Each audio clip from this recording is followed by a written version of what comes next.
Okay, we're live. Carol, All right. would you say the person for the liquor license? Fairview Country Club. Morning, everybody. It's 8:15. We'll call the meeting to order. At this time, I'd entertain a motion to approve the consent agenda. I make a motion to approve the agenda and the minutes Liquor license. And the liquor license and the liquor license, I'm sorry. for Fairview. For Fairview Country Club renewal. We've got a motion and a second. Is there any discussion on that?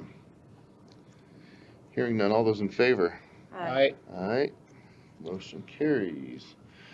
Visitor recognition. We've got a bunch of visitors in here. We'll go ahead and start with Larry. Larry, you're listed first, so you can go first. You and Julie and the rest of you. Well, they're kind of part of Kim. I don't know. Do we want Kim to go first, or do you want to Oh, go? I don't care. Whatever works better. Just going in order, whatever you want. You're up. Come on up. Yep. Hi. Hi, I'm Kim. Kim Carter, Clerk of Court. I have solicited some assistance from our District Court Administrator, Bob Gass, who's here as well.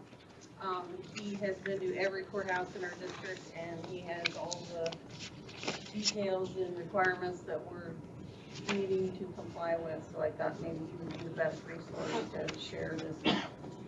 Good morning. Morning. How are you? Just real quick, what we've done in each courthouse, we have gone through, if you didn't notice, in the courtrooms you've gone through, we've got yellow tape up there all over. We went into each courthouse. Per the state court administrator's office, we are required to make each courtroom social distance. That's what the tape is doing, 6 feet apart. Per their directions, Muted, so also, you can't hear. everybody that comes into a court space has to have a face covering. That does not have to be a mask, but it has to be a face covering. That includes going to the clerk's office, that includes in the courtroom. So if you don't decide that's necessary in your courthouse, that's fine. When they enter court space, they will be covered. If you decide as a board you want them face covered when they come in your door, that's even better. Pardon me for interrupting, but You bet. could you scoot up just a hair, Sure will. just so we can hear you? Try to stay 6 feet away, but thank you. So that's kind of the gist of what we've done. We've socially distanced, and we have highly encouraged as much business as can be done with all the attorneys and your county attorneys as well to be done as we have been online in writing as much as we can. If your board decides to open on July 6th, we will be in business July 6th. The court has set out a date of July 13th in the supervisory order from the Supreme Court. That's the date they're expecting us to be back to some kind of in-person business. But if your board decides not to open, then that'll be something we can work on. But we're shooting for sure the 13th. If you all decide to open before then, great. We will be back in business on the 6th if you all are open. And we'll follow whatever guidelines you guys set up as far as health and welfare too, but we wanted to kind of give you an idea of what we are requiring. In the courtroom as well, we will have cleaning supplies. Attorneys are going to be required to wipe down tables before and after their hearings, and judges and court reporters as well. Judges do have the authority from the Supreme Court if they determine everyone in the courtroom is socially distanced and the judge themselves is comfortable, they can have people remove their mask, but they're going to announce that. I would say 95% of my judges probably aren't going to remove face coverings. Until we get to jury trial phase, I can tell you jury trials will not start until September 14th of this year. Jury trials are going to be another phase that we're gearing up towards just because of the amount of people. And so we're working our way towards that. The committee that the state formed to look at those, which included not only court people, but doctors and attorneys and even some lay people, have put the report together. We haven't seen the final version yet, but they're working on that. We're anticipating that, I would say, in the next week. That'll let us kind of know on juries. I can't imagine the backlog. Backlog is pretty significant. I bet it is. It's not as bad here as it is in other districts, because honestly, we have great attorneys in this district that have continued to work together and have worked with our judges, and we've got a lot of stuff done in writing and online and got a lot of agreements done that we were able. We still have a backlog, but not near as bad as some other places. Good. And I highly anticipate when we do go in-person meetings, that there'll be 1 or 2 each court day and not a cattle call. But if the courthouse is open, I think there might be some stragglers floating around. I think that people who haven't spoken to their attorney will show up not knowing that their case is already resolved on paper. So for at least crowd control purposes, having the courthouse closed is not a bad thing for me. Because we're gonna take them like appointment only anyways to see the judge. Now, are you guys doing the same thing for the magistrate court? Yes, yep. They're all, Yep. and they're getting supplies and everything as Yep, well? everybody's getting the same supplies, you bet. The difference in magistrate court is because we don't have say on how their computers assign tickets. So when you get pulled over and you get a court date, that automatically plugs in 9:30, 9:45, whatever that date is. Those can't be spaced out. Okay. So there is a quote unquote cattle call element to that. So when those people come in, most of them might not come in at 9:45, but there's no way the court can get in there and control that when it comes off the ticket. If it's something where they're coming back for a second hearing or something, then we are spacing those out. But that would be the one element of the cattle call, if you will, that just can't be, because those police can't go, oh, I've got 5 people now and now I need to move to 9:30. It's just not possible when they're on the road to do that. So it could create some loitering issues, and I think for magistrate, we haven't been putting law enforcement up there. It's just on the hearings and trials, right? I suggested to Lyle, and I don't know if he's planning to do this, but if something's set for initial appearance and there's time to send out notice, to schedule it for an ICN conference call. He does the jail initial appearances via conference call. It would protect him, it would prevent people from coming in the courthouse. The problem would be is when those orders setting trial come in, then a secondary order would have to be issued with the conference call number and how to call in and give them the defendant's instructions. Now, I don't know if that's feasible, but that's something we discussed. Lyle does have a template that we've identified for him, that when he sets those trial dates, it will add his conference information with the code and all that on it. So you wouldn't, there wouldn't be any secondary order necessary. Well, I'm talking about the ones that get printed off from the troopers. Oh, yeah, I mean, if they plead not guilty and then set for a trial, then yes, it'll just be that one order. Like the very initial appearance where they get their ticket and it says, I have to show up at 10 a.m. next Thursday. If there's time to send out notice, I think there's no reason he can't do those by phone. He does them by phone anyways for the jail. Well, I don't know, we kind of talked about some of this last week, but, you know, we'd leave the doors locked down here. The only way they can get to the courtroom is use the elevator and stuff. My question to the attorney, Elevator, stairs. Or the stairs, stairway. either one, you know, I'm sorry. Yeah, 500 we have, my degrees. question is, you know, you have a hearing, okay, the officers have to bring people up. Is there a certain time that they can come in so that we don't have a congestion between, you know, Yes, so prior to them even arriving, all of the in-person hearings, which I imagine are gonna be very few and far between, okay, are gonna be scheduled with the county attorney's offices, and we are going to say, you come in at 8:30, we think you're gonna last for an hour, you come in at 9:30, and that's how we're gonna do it. So nobody should actually be arriving at the same time. Now, communication with defendants sometimes doesn't always work. So they might show up at the same time, but we're gonna have, hopefully, courthouse security here. I haven't discussed specifics with Kim, but I know that she's willing to send over people and help me screen as they come in. So there'll be a screening process, just like we're doing now with the appointments. We'll have to talk about whether or not we still want them to fill out the questionnaire. That's not a requirement of the state, from what I understand. Correct. But we will be checking that they have masks, that they're not sick, basically, temperatures and sanitizer prior to sending them up for their hearing. I would think that the questionnaire we do, if this operation by the courts is kind of segregated and can be compartmentized, or whether you elect to open the courthouse up to operations, would be two different things, and if the courts decide they're not gonna follow that procedure, that would probably be their decision. I What are would the think- surrounding counties doing? Are they, it's Pot, Fremont, Montgomery It's a little bit of a open? mixed bag. Right now, Fremont's everybody, open, aren't they? everybody is Yeah. open in our district right now, Except us. except you and Harrison County. Yeah. Everybody else is either open or will open on Monday. Montgomery County is will open on Monday.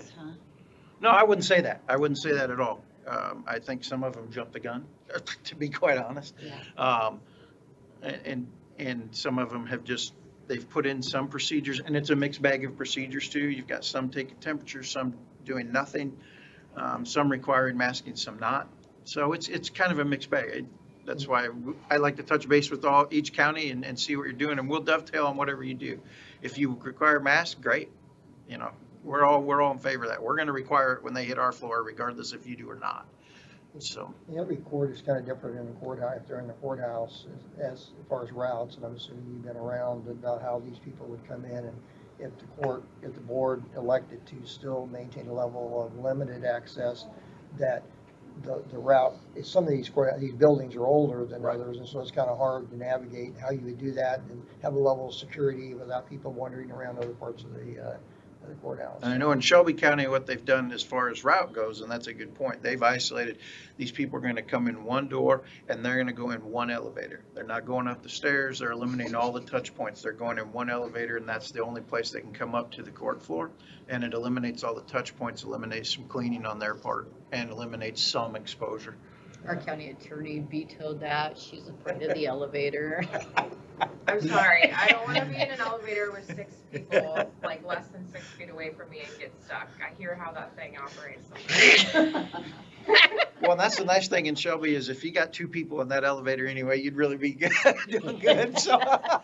Okay, well, will you be providing whatever, like masks and stuff? It won't be up to the courthouse or what?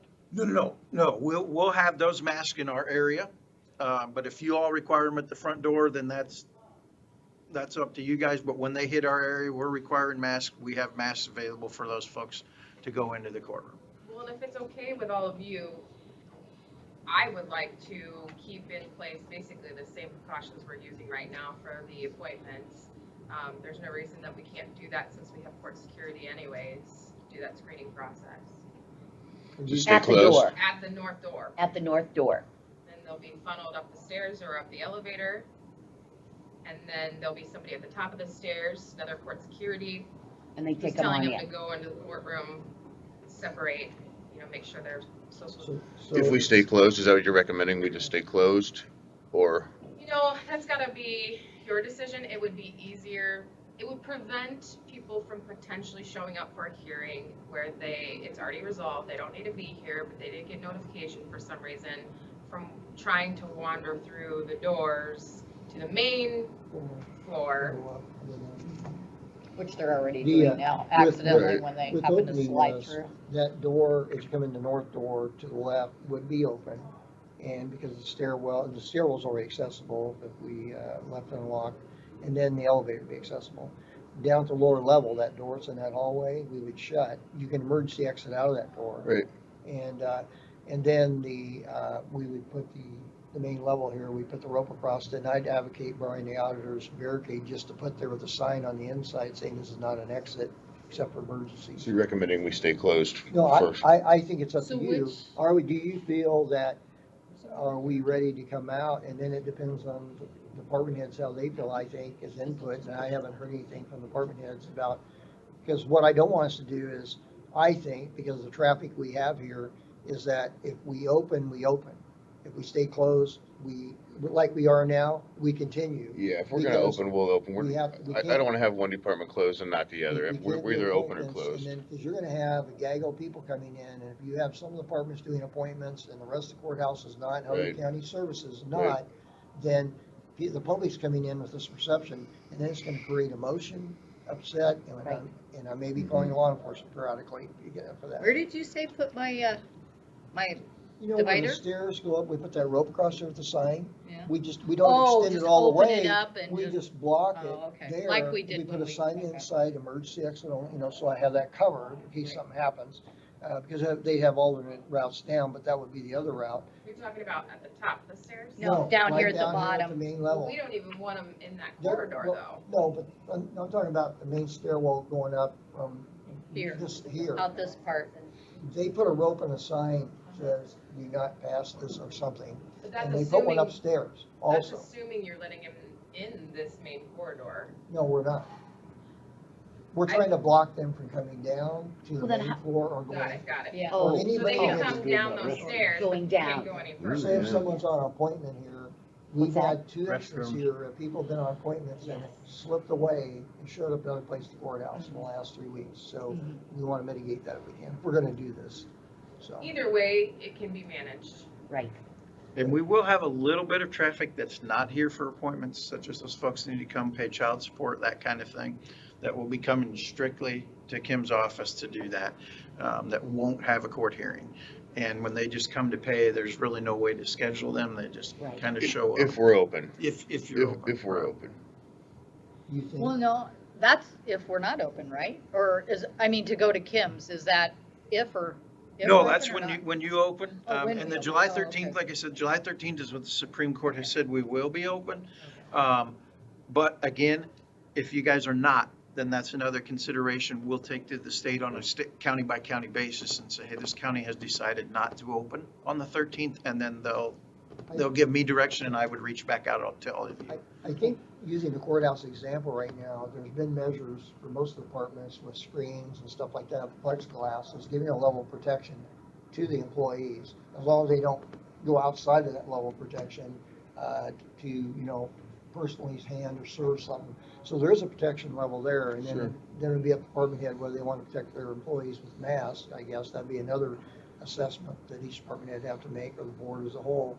And then you have the outlying departments, Veterans Affairs, roads, permitting, Darren's operation down there, Corey's operation, conservation, which Jared has a pretty good setup out there now. It's working really well, that his conservation board set up, that I think he probably could continue that or expand a little bit and still provide a service to the public and his projects and stuff out there and his activities. So I think, I don't know, Julie, do you think with this type of plexiglass thing that you think we're ready for possibly advise the board, we're ready for the next stage?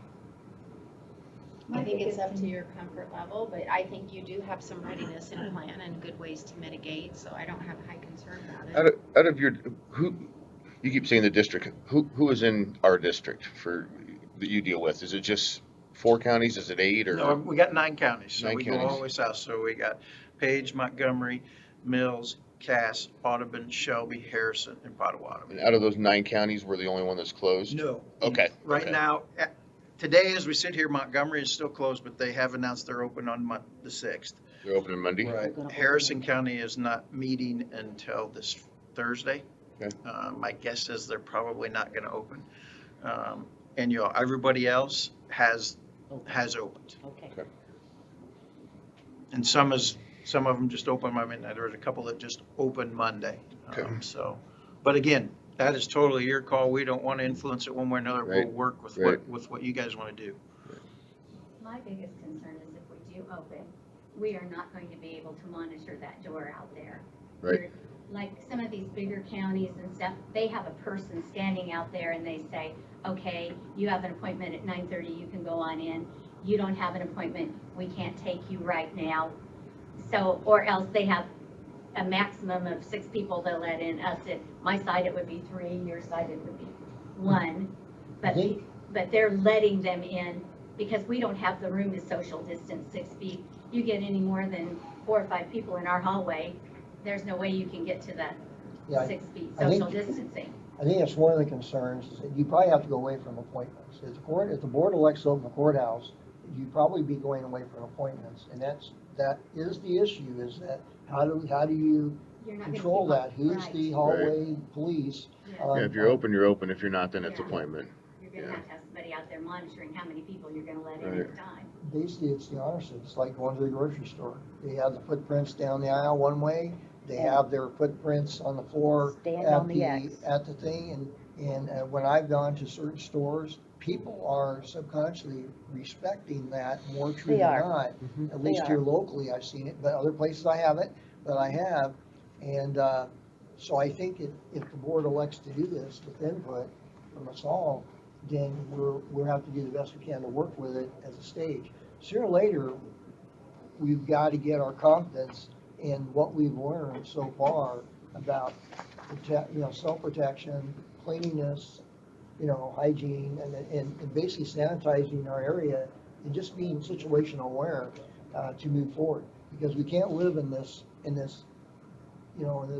pod forever. So I Right. think that's why Julie is very close to public health. She gets information just daily about it and what other counties are, and from the national and local and regional level. And I think that's something we're gonna have to test the waters. It's kind of like if we all of a sudden we get a big outbreak and we have to advise the board, we may have to step back, take a deep breath, and re-engage. I mean, but we don't want to be totally scared of it. But we have to use it with precaution. Always take it. And anywhere you go, there's always the X that you need to step. They just know It's standardized. that's what you do. But I agree with what you're saying is everybody's trying to catch up, especially your office, probably has, even the auditors for 3 in the courthouse, and they're all wanting their stuff yesterday. And they don't know when somebody else is coming in. The appointment thing was a great idea, but still there was a backlog there in some types of services that, like the licenses issue, that creates a problem. So how do you catch up with that unless you open and can process more people? So. And I will say from the counties that have opened, the treasurer's office has been the biggest line. And then since we haven't been open, we haven't had a line, but I would anticipate us. So having is that what just they're as big a doing? line. Stand on the X? And Yes, they- by and large. And you'll see upstairs too, we even marked the Oh. chairs in the hallway. Oh. Those are at 6 feet as well. Okay. And our signage on our courtroom is gonna have a maximum occupancy. So that does not include the attorneys, the judge, or the court reporter. So once you cross the rail there, our signage will say a maximum of 12 people. Now, if that gets read or not, but the judges have also, they're going to be the police, if you will, in the courtroom. And so they're gonna be the ones to say, no, you can't come in, and send them back out. Okay. Julie, you've been quiet. I would have to say Larry and I have spoke at great detail, and I am in complete agreement with what Larry's saying. My question would be, if you don't open now, when? What would change? Hmm. Why could you open later, but not now? And what would change? Some Right. benchmarks are interesting. Last week when I came to see you, we had 31 positive cases. A week later, we have 32. So we've had 1 case in the last week, which is a good sign. Good sign. And I think that you do have to be aware of your public and the people that we serve. And, the governor has by and large opened up a lot of businesses. We're looking at return to learn. We've got sports going. We're figuring out a way to live with this very serious illness and put mitigation processes into place. So this is a hard time because you're trying to balance a lot of things. And I understand the court system has even a more complicated scenario to weigh out because of the nature of their work. But I do think it's interesting to look and see what your partners are doing in surrounding counties. And I can totally understand why some counties have not opened, because if they have higher numbers or some extenuating circumstances going on in their county, they're taking that into account and they're exercising their best practice. So it makes sense to me when you list who's open and who's closed and the protocol that they're going about. So I think you do have to look at reopening and figure out how to do that and have a good plan in place. I think those plans also, we have to realize, are, like Larry alluded to, they're a little bit subjective. So if conditions change, our plans might have to change. But we probably do need to look at opening up. When exactly you want to do that is up to you, but what benchmark do we need to meet that we haven't if we don't? Both dates are Mondays, 6th and 13th. Correct. And that means next Monday is the first window of opportunity where a lot of the other courts are open, right? Or have, yeah. Correct. So I think the other option would be is to think about this, I guess I would advise, and if you had to call a special meeting to make a decision to move forward and start that transition to the first window, you could. Or if you elect to basically try a little more information and from the department heads and stuff like that, their concerns, and then next week make a decision to hit that second target date of the 13th as a threshold. I mean, there's two good options there. Either one would work, and Harrison does have higher numbers than us. Correct. And a little spike, and they're kind of watching it real close, so I'd imagine that was part of the decision up there. Are we gonna make this decision today?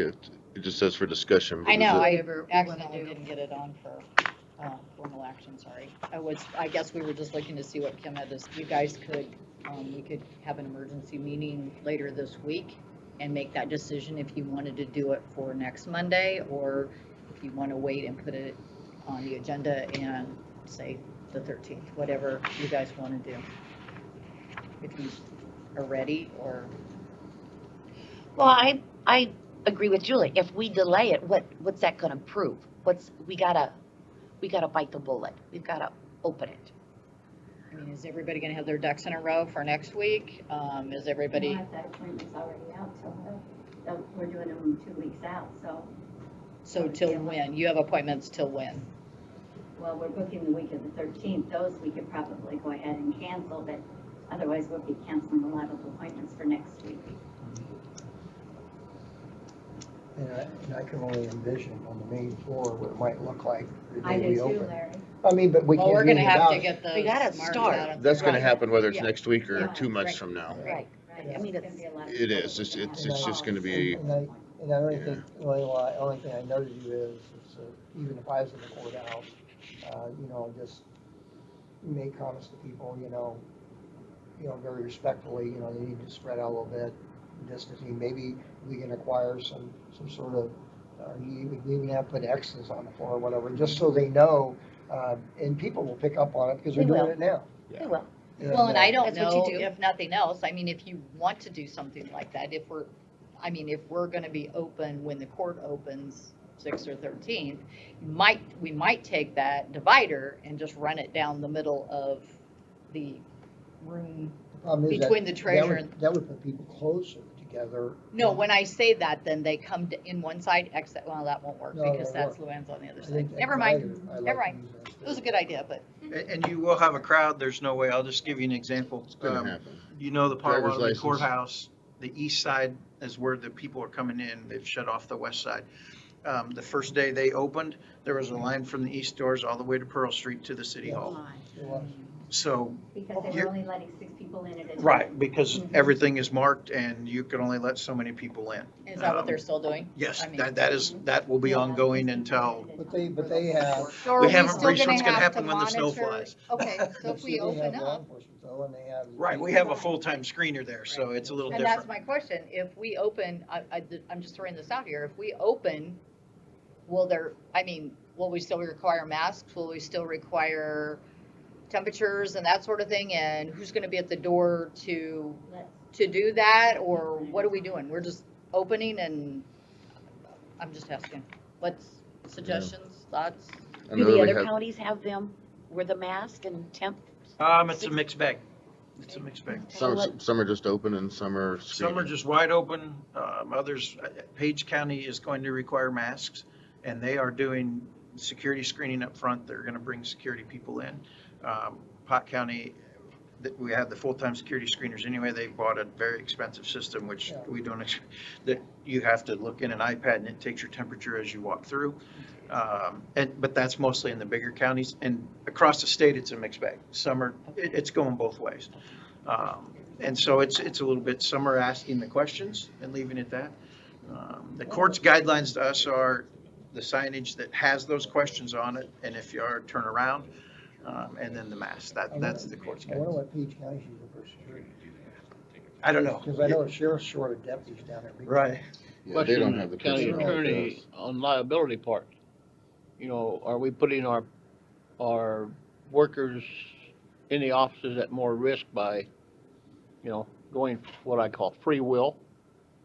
We're not requiring anything, or if we require something, are we better off? I think that if we are going to open fully, we still need mitigation.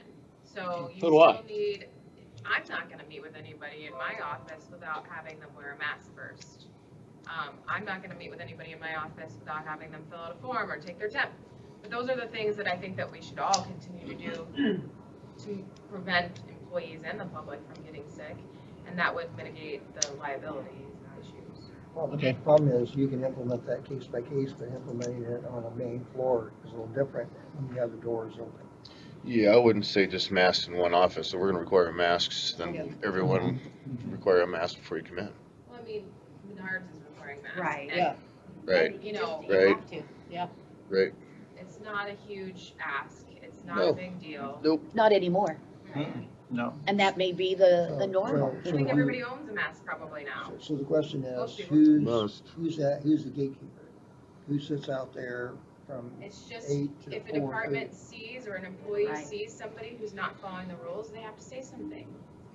Could you please put on your mask while you're in this main floor, or whatever, while you're in the courthouse? I don't wanna bring in a special officer or Yeah. gatekeeper here to monitor that. It's Do we need to put a a sign in the waste of door resources. Yeah, of course. again? Oh, without a doubt. Well, we're gonna have This to is what we do, do. I mean, you're gonna have to do, it's gonna have to be a press release so that, you know, people understand these are the rules, the regs. I mean, it's gonna, you know, take a little bit of time, depending on, if you That's do the true. 6th, I mean, you're gonna have to really get on it. Hustle. But if you do the 13th, I think you've got time to get plan everything, it. and, yeah.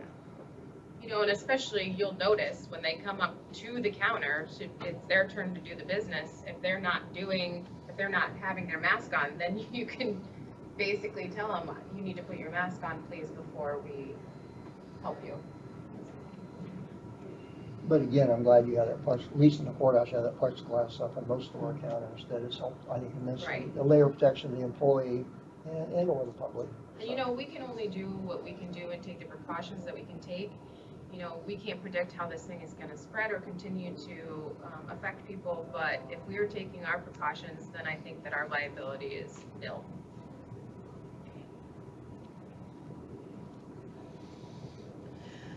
Well, I suggest that we should open on the 13th. It gives us some time to do it right. Like Carol says, have time to make a press release, give Jill time to, if you have to reschedule on those ones. We've got to do this right. That's why it's gonna be done. That's my suggest. Okay. Thank you for your time. Thank Thank you, sir. you so Thank you. much. Thanks, Kim. Thank you for bringing him in. That was good. Yeah. So my understanding is we're looking at the 13th. Well, that's kind of where it's sounding. What do you guys Okay. feel like? When would we Does that sound good? I think- send the notices Give us out, or is time. that something we need to start on I soon? gotta or- have think time. We could probably start that, and you could formally make it happen formally make that decision on the 7th, but with the discussion, you know, pretty much the board's in agreement to work Yeah, and I towards the think the 13th. department heads that have set appointments up, they could probably, like Jill, start calling those people and saying, the board is tentatively looking to possibly open the 13th, which, you know, we're gonna have to. Right. And she can keep those. We'll have to notify the department heads and the public, so. Yeah. And then we can get a press release ready to look at next week, and then possibly just a one-page strategy. Put it in the paper. You know, the paper, KMA, I Right. mean, you know, And I know do we're the gonna have to complete, have and what's gonna be required to do it, and we're gonna need to get the floor marked, you know, in all It places. just takes time for all that. Yeah, so I think you can be ready to rock and roll on the 13th. Okay, put it on the agenda for next week then? Okay. Sold. Does that work for you guys?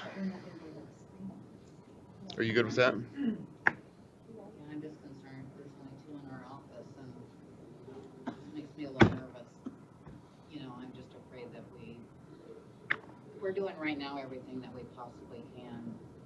I was gonna Well, say, you can still continue to Yeah. clean the counter and stuff, but, you know, Children recording. yeah, I mean, there's just gonna be a place, they're not gonna be able to come in, you know, they're only gonna be able to do it one at a time, or whatever, in front of your counter, so it's kinda like by the appointment, so they're just gonna have to wait. Yeah, we're just trying to figure out how we're gonna keep them from all coming in at once, because there'll be no way to take a temperature.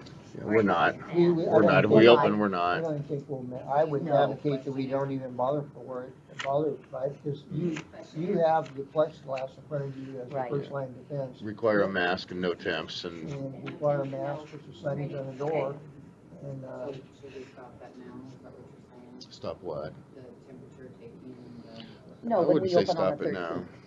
Yeah. and say continue on as now, except for the point, you might want to advise people to keep their names, in case something happens, you can call them Right, back up. exactly. You know what I mean?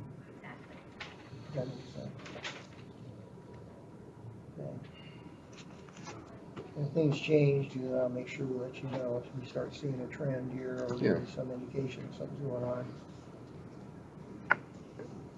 So, Okay. We don't need any action, right? No, Okay. no, no. All right. We'll be on that next week's agenda.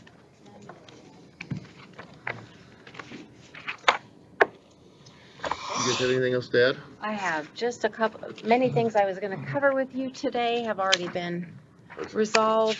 I wanted to give you a couple of updates, in particular, in regards to farmers markets. On June 10th, we're gonna refer back to Governor Reynolds' proclamation. She dropped the restrictions with gathering size, and she directly spoke to farmers markets and how to open them up and with what requirements. And we know that it's the social distancing and the other hygiene and public health measures. And then there are protective measures that are recommended for the market during the declared emergency, and that list is right there. I'm going to meet with some members of the farmers market this morning. Our goal would be to come up with a plan so they can safely reopen, so they can be very verbal to the public about how they're going to open, what the precautions are, and how to put a best practice into place. The second document that's attached to that was released from the Iowa Department of Agriculture and Land Stewardship, and they released some restrictions on how they can use the farmers market nutrition program and the senior farmer market nutrition program. And basically it gives more leeway to the vendors that they can use those programs outside the actual farmers market. The governor's trying to make it easier to restart and get things moving for our economy. So I'll be sharing those documents later this afternoon with vendors and local businesses to help them restart safely. is the Betterment Committee or this core group committee that's responsible for organizing these things gonna be there, or are they just these concerned 2 or 3 people? Because the responsibility for this thing and coming to the board initially and then putting out through, and Rachel was involved in that from the chamber to help as a catalyst to support the Betterment Committee. We don't wanna compromise the Betterment. No, and that's a delicate issue. From a public health perspective, when somebody reaches out to me and says, can you help me develop a plan so that I can safely do my business? My answer is always yes. Sure. And so I will stay in my lane. I will talk about public health, good mitigation efforts that we can put into place. When they open, where they open, and how they open is not a public health. Right. So we don't speak to that. We would just refer them to go to your usual channels and conduct business like you always did. But I am deeply interested in always sharing plans, safe practices, what we would like to see as a public health for our county. So does that resolve your concern? Yeah, I think because you don't wanna get division here. No, I don't. Who's responsible, and I think still the auditor needs to engage and get them in front of the board with a plan. I was gonna say, It could they be- are scheduled, the Betterment people, which are in charge of the farmers market, which, I know a few of their members, I don't know all.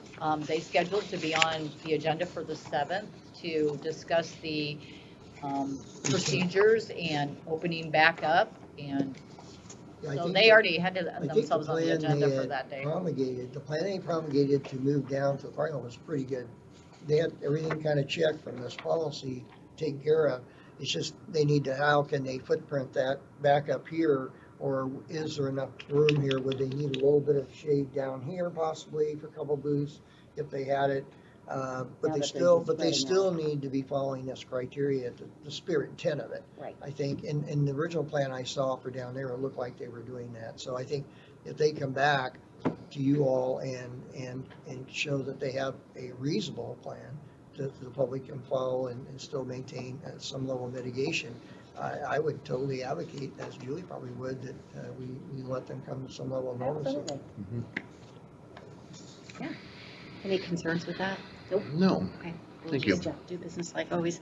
Okay, and the only other thing that I wanted to share with you, and this is just FYI, because late last week, I think on Thursday, the American Academy of Pediatrics put out a very comprehensive document about our young people, and it's in regards to returning to school. It's in regards to how do we help children and families cope in the COVID-19 world with so many restrictions that have been put into place, and how do we get back to some sense of normal and still mitigate all the concerns that are out there. And I have never seen a document that was so well written. It's definitely from a medical perspective. It's definitely pediatric focused and for the welfare of the family. So I am sharing this document with our local school district and other entities that deal with families. I think wherever you are, you see the problem. So if you're a local businessman, you're really concerned about how COVID-19 has affected the economy and your business, and I get that. But from a public health perspective, we're really concerned about children and families and how they've had to weather this storm and the impact that it's had.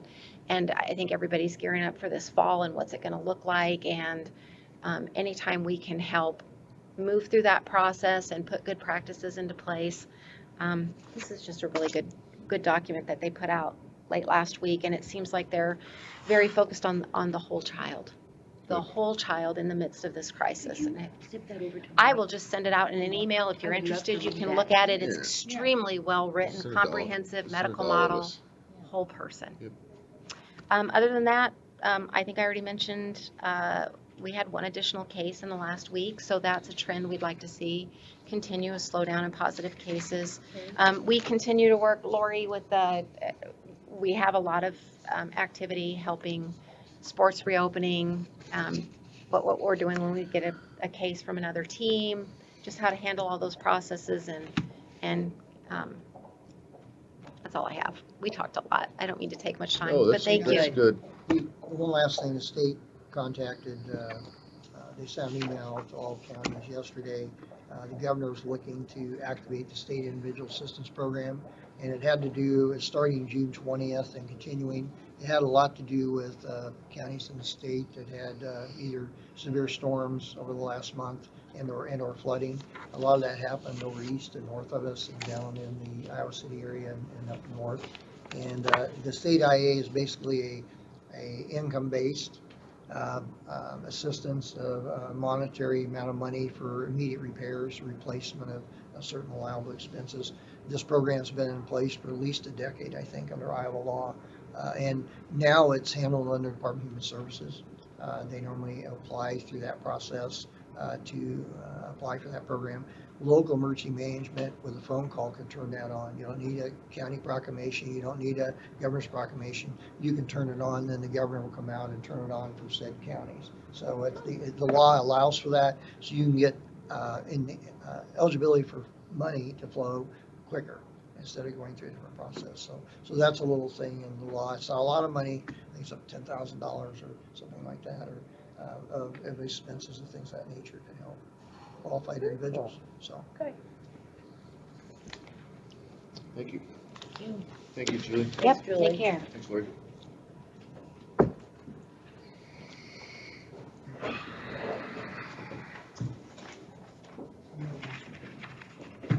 Sorry it was so boring there, Tyler. Maybe next time we'll try to be a little more exciting. Yeah. Yeah, Get somebody to Oh, sing you and dance are? for you next time. I just sent you Give him an a pillow. email because I got into one of those insurance claims. Yeah, should I just send them? Need a copy of that? Yeah, thank you. Morning. Morning, Corey. This is Adam and Andy. Andy, Adam.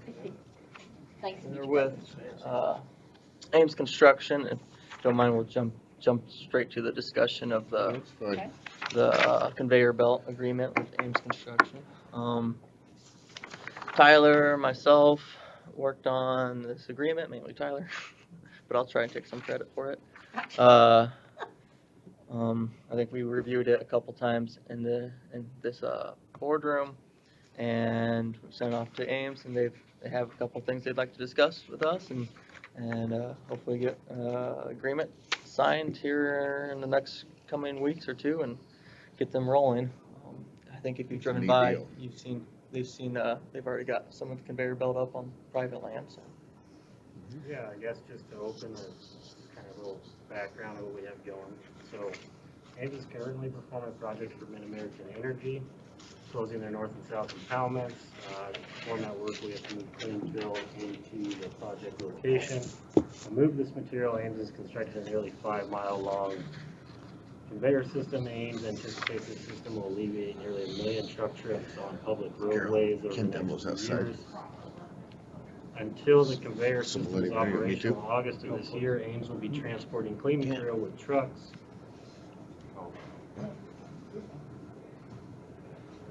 A soil extraction permit has been obtained, and the 35-cent per cubic yard surcharge for the projected material to be transported by trucks this year has already been paid.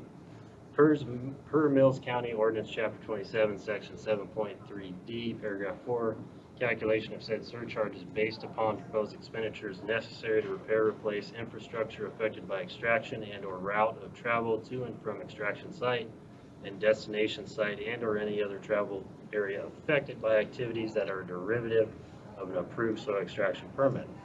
So once the conveyor system is operational, truck traffic on county roads for purposes of hauling material will cease for the majority of the project. You won't have one truck that runs, period? We will. So We will. currently Okay. we do, and we've Okay. paid the permit fee for Good. that. Perfect. Due to this no additional damage will come to county roads as material will be conveyed. With this, Ames feels the 35, I messed up here. Ames feels 35 cents surcharge is not applicable for the amount of material that will be conveyed. However, Ames will have additional support equipment traveling roads to and from the extraction location in the project, such as pickup trucks, fuel trucks, side-by-sides to service our equipment and take care of the conveyor system. So due to these changes, Ames respectfully requests the surcharge of 5 cents per cubic yard for all conveyed material. And then in the future, we will have more truck haul, but we'll go back and do the same permit process, and then that would be the same 35-cent surcharge. See, What's the amount of material? What's the contracted amount? We estimate there's going to be roughly 6.5 million cubic yards excavated at a maximum from the pit, and out of that 6.5 million, roughly 1.5 million yards will be trucked, and the 5 million will be conveyed. so you're asking for a 35 cents to a 5 cent reduction? Yeah. Because instead of having the on-road trucks and the water truck and all these heavy trucks, we downsized to pickups, side-by-sides, and an occasional service truck or fuel truck. But every time we have to go to a truck operation, we'd fall under this jurisdiction of the 35-cent cubic yard surcharge. And then that also, one other thing to note, and we'll go through a couple other things in this agreement, but in the agreement, Article 9 states that Ames shall also repair, provide just compensation to Mills County for the repair of any roadway, ditch, or right-of-way damaged by the operation, deconstruction, and removal of the soil conveyor system.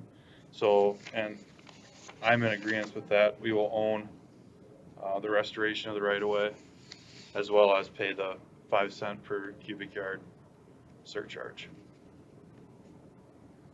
So any damages that were to occur from the conveyor system will be restored by Ames per Article 9.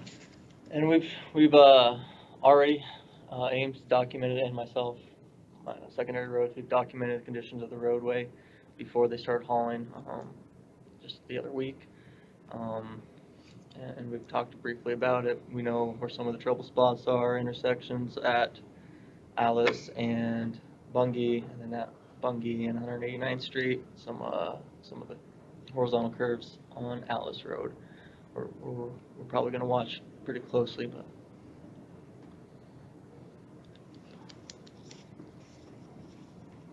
I guess my question is, how will we know, I guess you go by the cubic feet of, a cubic yard of the Yep. dirt, don't you? Okay. Yep. All right. We are requiring them to report to us monthly, Good. the quantities that they've moved. Okay. I think that was something we talked to on the phone yesterday. Currently, we're requesting them to report at the first of the month. That's difficult for them to do just because, getting the reports done. Maybe we'll change that to the 10th or the 15th of the month, but they didn't have any problem, or still don't have any problem, right, reporting that, relaying that information to Yeah, us. right? our reports for quantities come from a professional land surveyor Sure. who does the topographic surveys monthly at the end of the month of our borrow pit. And then we quantify the material we move that way. And that's part of the reason we do that is reconciliation for payment from Mid-American Energy. And then we pay the landowners based on that survey as well for the material we're purchasing from the landowners. And then we don't have any problem providing that information to Mills County as a way to track our progress and our surcharge fees as well. So when you hit water, then what do you do? Pump. They have a dewatering They plan. have a dewatering plan? Yep, so we That's what I have, wanted to yeah, we know. have a discharge permit as well as a water use permit and an agreement with the levee district and the Corps of Engineers to pump water straight to the Missouri River. Good. Mhm. You guys thought of everything. It's great. It's been a process, yeah. So then you will be filling that water hole? No, you It'll will, become an open body of water once Ames is complete. there's a lot of action going on over there. Mhm. Lots of dirt. Okay.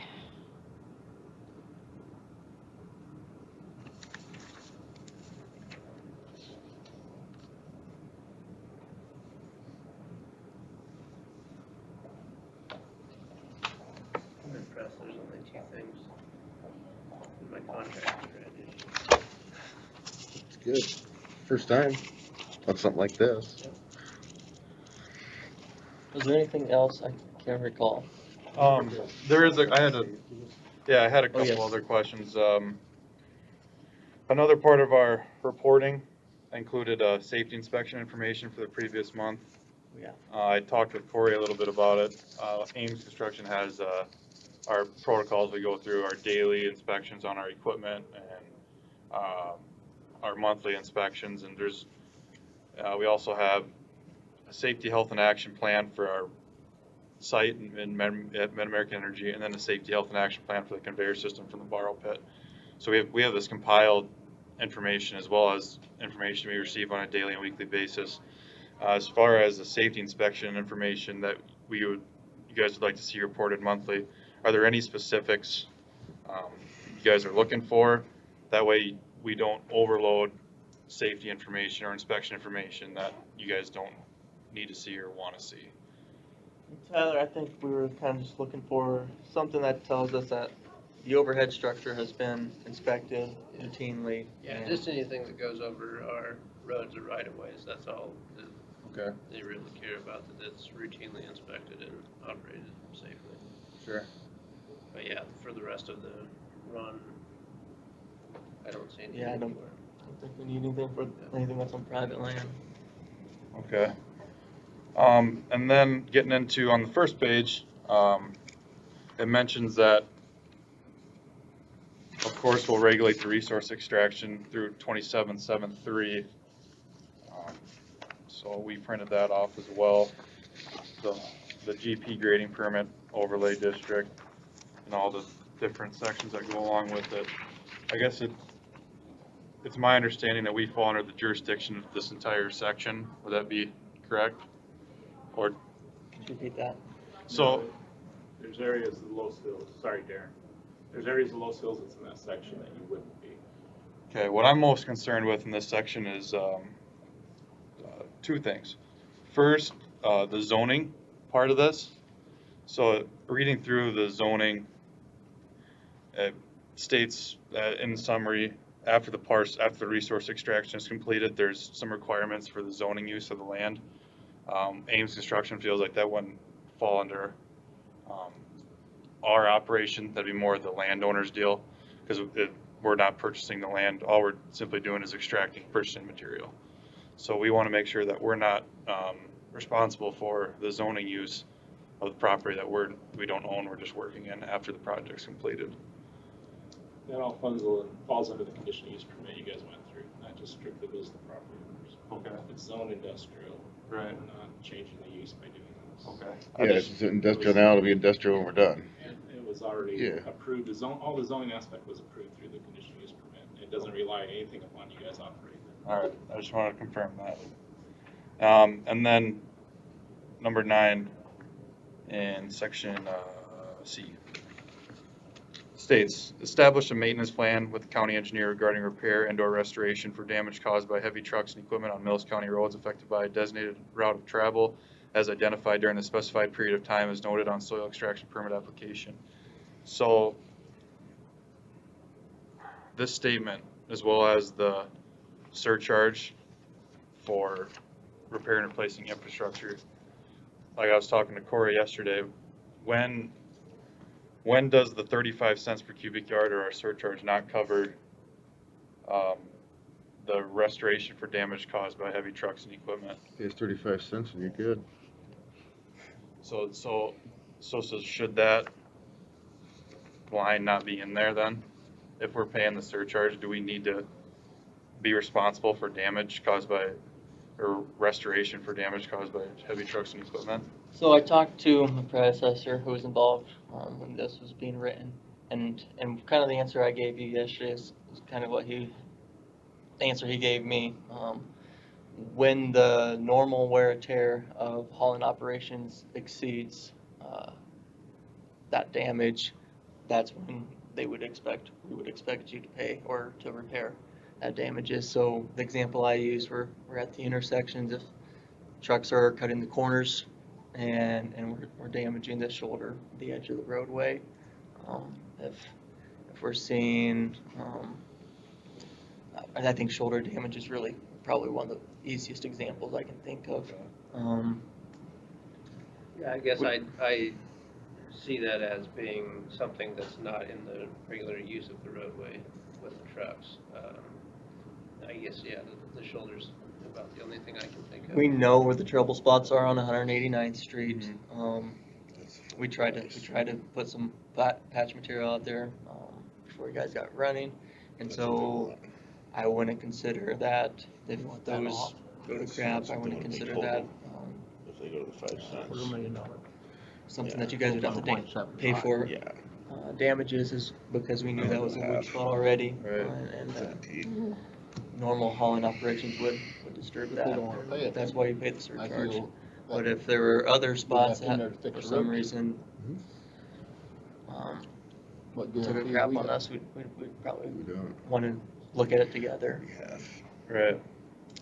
I think that the language used, if that's what it's intended for, I think that the language could be freshened up to kind of state that, Specifically put that in? yeah, like damages above and beyond routine maintenance and repair to be paid by contractor, because this just says regarding repair and restoration for damage caused by heavy trucks.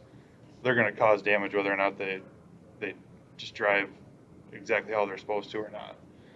And I don't want to get to the end of the project and then we're all sitting in here, all right, Ames, you got to pay for this. Well, no, that was well, no, in here it says any damage caused by heavy trucks or equipment. Grain truck. Right. So who can prove whether it's your truck or buggies? Right. Or sires? I think that there's a little gray area, and that line can be problematic, especially since we're paying for the right here. It even says to repair and replace infrastructure affected by extraction and or route of travel, and it doesn't say routine repair or anything like that. That should cover all of it. But I understand if for whatever reason if we do something that's out of line and our trucks are, that's understandable. But I think if that's the case, it should be written that way. But that's in the zoning or that's out of the conditional use permit, or that's out of the ordinances. So that's in our zoning ordinance. Yeah. Well, but I mean, could we just amend Article 9 in the agreement? Yeah. just to clarify that. Sure. The only other expenditure other than the surcharge would be for something that's determined to not be caused by regular use. Sure.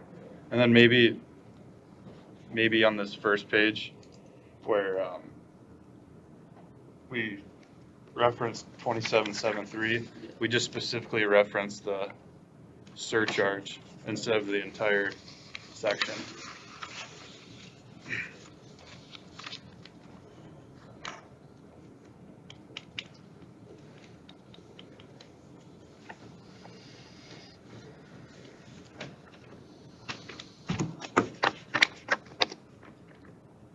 If you're looking at 5 million yards of dirt. Being conveyed. $250,000. It'd be $250,000 at 5 cents a yard. And that'd be with no trucks touching the road. Right. Compared to 1.75 million.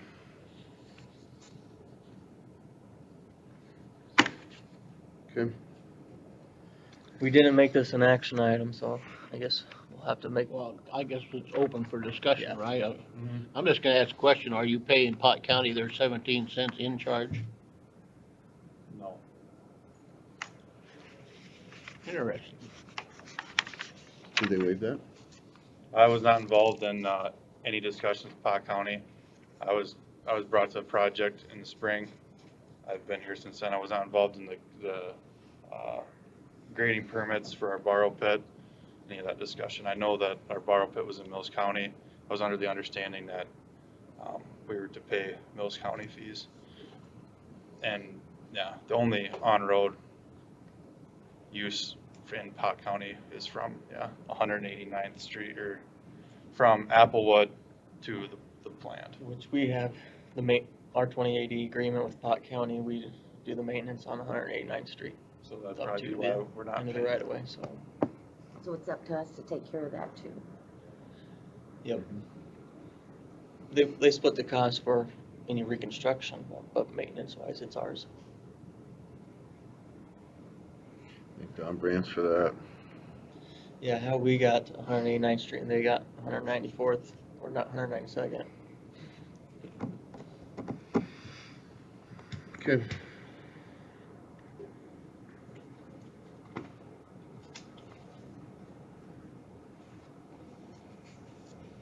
Well, this is listed for discussion only, so I guess it's not an action item. We will take this under advisement. Can we get back to you here in the next week? Absolutely. What have you built so far? How much number estimate? Oh, We've only been hauling 2 weeks now. maybe probably less than 100,000 yards. Just for the board, they paid 400,000. Yeah, we prepaid for 400,000 cubic yards. That should cover us for a while. That most likely will cover us for all year, actually, for our trucks. Thank you, guys. Yep, We'll get you an answer either through us or through Corey, but or Darren, one of us. Sure. I appreciate all you guys' time. Just so everyone's on the same page, as far as the schedule goes, Ames Construction is looking at conveyor operation sometime in August. Wow. So in the next month and a half, that's when we're looking at firing up our belts. So they would like the agreement Right. finalized sooner sure. than later. Yep. So Absolutely. we look forward to hearing from you guys. Yes, and thank you, guys. Appreciate it. Okay, thanks for coming in. How you, Ken? Very interesting. I think those few small changes pretty easy, right? Obviously. It's $1.5 million. What's the difference? Pretty damn costly. $1.5 million difference. Yeah. Yeah. You I don't can't like tell me that. we're not gonna spend $850,000 on the Rock Road taking care of it in 5 years. I think we should counter. Without a doubt. Well, it's just like, if I know Pot County, they're not gonna give on their 17 Oh, I cents so wanted to dump say, charge. you think they're gonna pitch in? So, Mid-American will pay it. 25 cents gets you 1.25. That's where I'd like to be. He needs it. Well, I'm sorry, Go guys, ahead. but I'm tired of being slammed around and stepped on and, Yeah, we're always the pigeon. you know? Yep. Why can't we be first? Exactly. Well, but Amen to that. that's where in the initial draft of this, I said maybe we just meet a flat fee with them and agree to a certain amount. I mean, given a little bit of a discount is. And they are staying off the roads Yeah. for the most Yeah, part, I but mean, there's yeah. gonna be big trucks still coming and going. There's gonna be Right. big trucks maintaining. And It's- that is a zoo right now with grain Where are they trucks trucking that coming. at, Corey? Are they running right up Sires Road? They- The no. blacktop? Yeah, so they Are go they? up Alice, across Bungie, up 189th Street. You see a lot of other trucks right now going up Alice and then west to the levee. That's Army Corps. They're running right up Yeah. here? I got multiple haulers out there right now and Are they running up multiple this? dust problems. Is this where they're running, Corey? Yeah. Right on that blacktop and seal coat? So you know how long that's gonna last. Till they get their conveyor belt up. So did they, I guess, do you know what determines when they're using trucks versus conveyors? They want to stop using their trucks when the conveyor They're belt's gonna try running. and entirely do it, okay, Yep. that's good. Come on. Right now, they're not using their trucks. Yeah, They're using Corey's. used Yeah, and- yeah.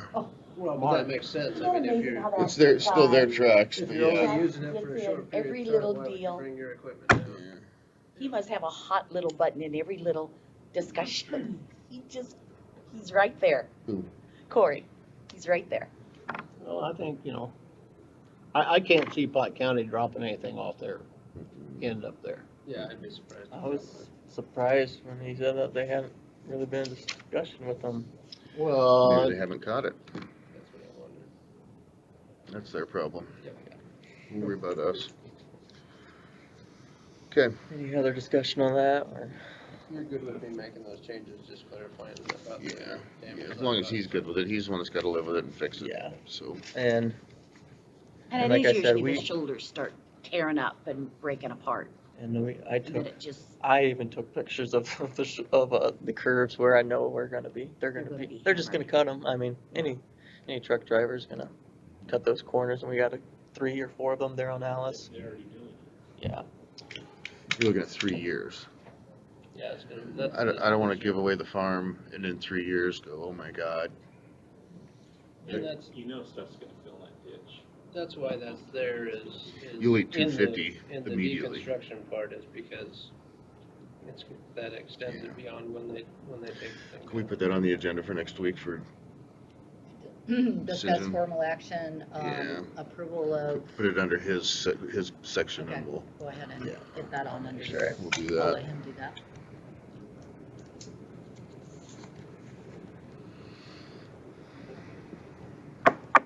And then we've got some thinking to do on it, so Well, have a few arguments with probably yourselves. can't approve it until we make sure they're gonna. Well, we can revise the agreement and then send it for them for Yes. signature. Right now, they're at 35. And their conditional use permit was paying the fees too, was that? Okay. Can we, in the agreement, just thinking out loud, put a review every year, every 6 months, to look at the road and sit down with them or do something, just as a. That's not a bad idea. I don't know, I think a year might be too long. Probably 6 months, yeah. Well, we've done it we've done that with, the Board of Adjustments, done that with other haulers Cut it every out. 6 months, you know, Okay. when we can get them in. Yeah. Well, but that's where also getting the reports of what's been trucked versus what's been conveyed is gonna be helpful. You could do it. Yeah. I don't really care much about that. That's, No, I'm just saying that'll I like- help you determine whether it's their trucks doing the damage or. Right. that's probably what we should have done with politicians. Yeah. That's why, just so you know, that section of the code, we're taking later from it. with the planning and zoning commission, just before we look at what we need to do in that section. And get it a lot. Good. You guys are good. Okay, kind of jump backwards. Utility permit report. 2 utility permits, both for Ames Construction. This is for working inside the right-of-way to install their pier footings for their conveyor belt. Got their final plan set from them finally. They're outside of the clear zone, so they actually requested to put up barrier rail permanently while those structures are up. I said, we're out, you guys are outside the clear zone. It's not required, and I'd rather not constrict the roadway. I know once we have large farm equipment going through, we'd be hearing it, and plus, it's not required because they're outside the clear zone. I suggested just some crash barrels around their structure if they want, and then they have the room to still be outside the clear zone and have a crash barrier. So they will have temporary barrier rail up though during construction, but then they'll have to take it down. Yeah. Not so good for combines. I was gonna say, in a couple months, well, I don't know. And their gonna height, start combining the next height of week. the overhead is a foot above. Quit picking on us, will you? We're nice guys. The height of the overhead structure is a foot above DOT's required height, so I think that's 16'9" at the lowest, 16 foot at the lowest. So it's at Bungie and at Applewood. Keep some light on it, get a little Oh my raft or gosh. something. And I understood they were taking that down from, California, but they say this is brand new. This is a Yeah, it's a new one. whole new rig. I think it's just the idea. Yeah. Wow. Yeah, that's Yeah. one of the bigger ones they did was in LA. Yeah, this isn't a very big one. 5 miles is still pretty long. It's long, but it's not No, it's not. wide. It is very wide.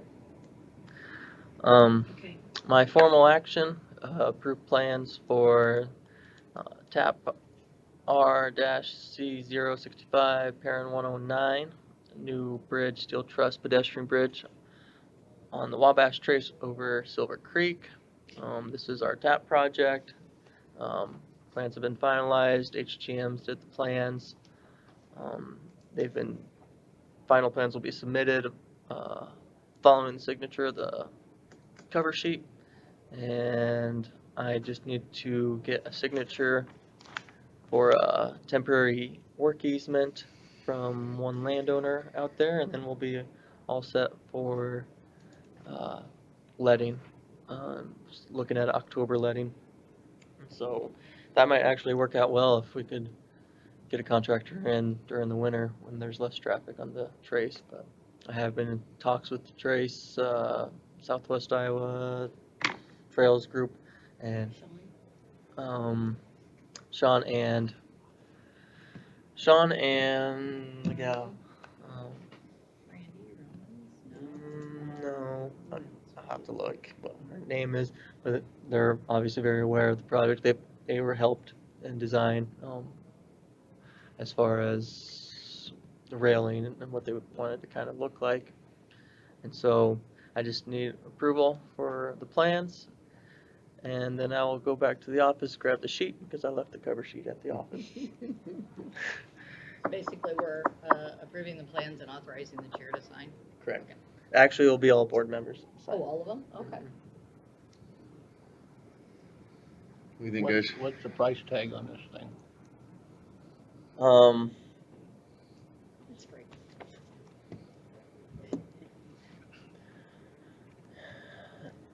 It was right around $120,000. I want to give you a better number.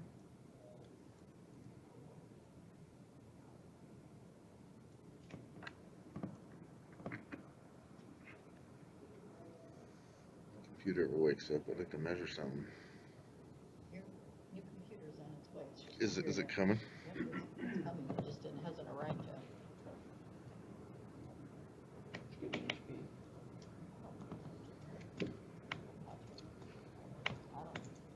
Wang. Slow boat from China. Right. What's it take to replace a mile of seal coat and asphalt? 1.5 million. Well, depends whether it's seal coat or asphalt. Seal coat, Didn't we 1 overlay mile wouldn't be too bad. We're looking probably that? Didn't we asphalt like that though? 200,000, It's 150,000. asphalt though, isn't it? Yeah, it's asphalt. Yeah, that would probably be closer to 500,000, 400,000. Okay. 1.5 million. Hmm? That's doing it once. Do what? Doing it once. Yeah. Right. I can't believe it's held We up gotta as well as it has Protect our roads. when we built that. That's been If 16. we gave them the various to 5 cents, that's $250,000 in 3 years. They'll destroy it, even with a little traffic.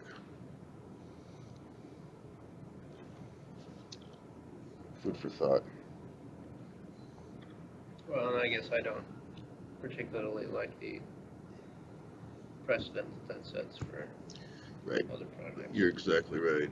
Not many people come to us with conveyor belt variances, which is arguable on their side too, but That's all right, Corey. it's still. You're close enough. I'll get it. I'm almost there, I think.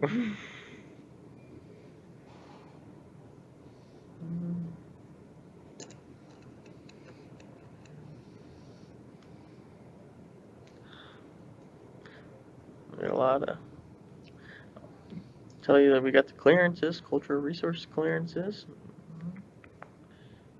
Preliminary check plans.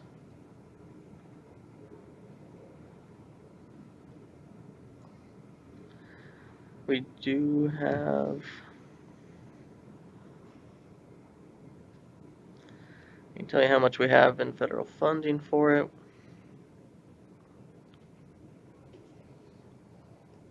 Which should cover all the cost. We have 151,000 in TAP funds, which should cover all the cost. And the estimate I got from HGM was, I know, was right around 120,000. So we do have a little wiggle room for bids.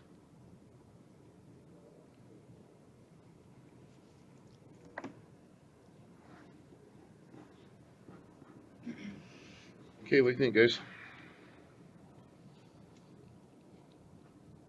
I make a motion to approve the plan for the project of the TAP C065109. Should we put Second. down the amount for 120,000 or just? Just a plan, you're just approving. You're just approving the plans. Okay. You guys the already plan. approved the agreement with the TAP funds. It'll have to go to bid before you actually have it approved. Yeah, Okay. yeah, and yeah, we'll approve the contract after the bid letting. Okay, we've got a motion and a second to approve the plans for project TAP R CO65109 8T65 for the bridge over the Wabash Trace. Any other discussion? Hearing none, all those in favor? Aye. Alright. Is that a 3-month project, 6-month project, year project? It really should go quick. They said tear down the, the tear down might take the longest just because I think there's 5 piers right now currently, being an old railroad bridge. So removal and then 2 new abutments and then basically slap the whole big bridge. This all comes in probably 3 pieces, a deck and 2 rail. And they should really go quick after they get the existing bridge removed. Good. Perfect. What do you got for general discussion, buddy? General discussion, we've we've been in talks with a couple different auctions for equipment, selling off some unused equipment. We did just receive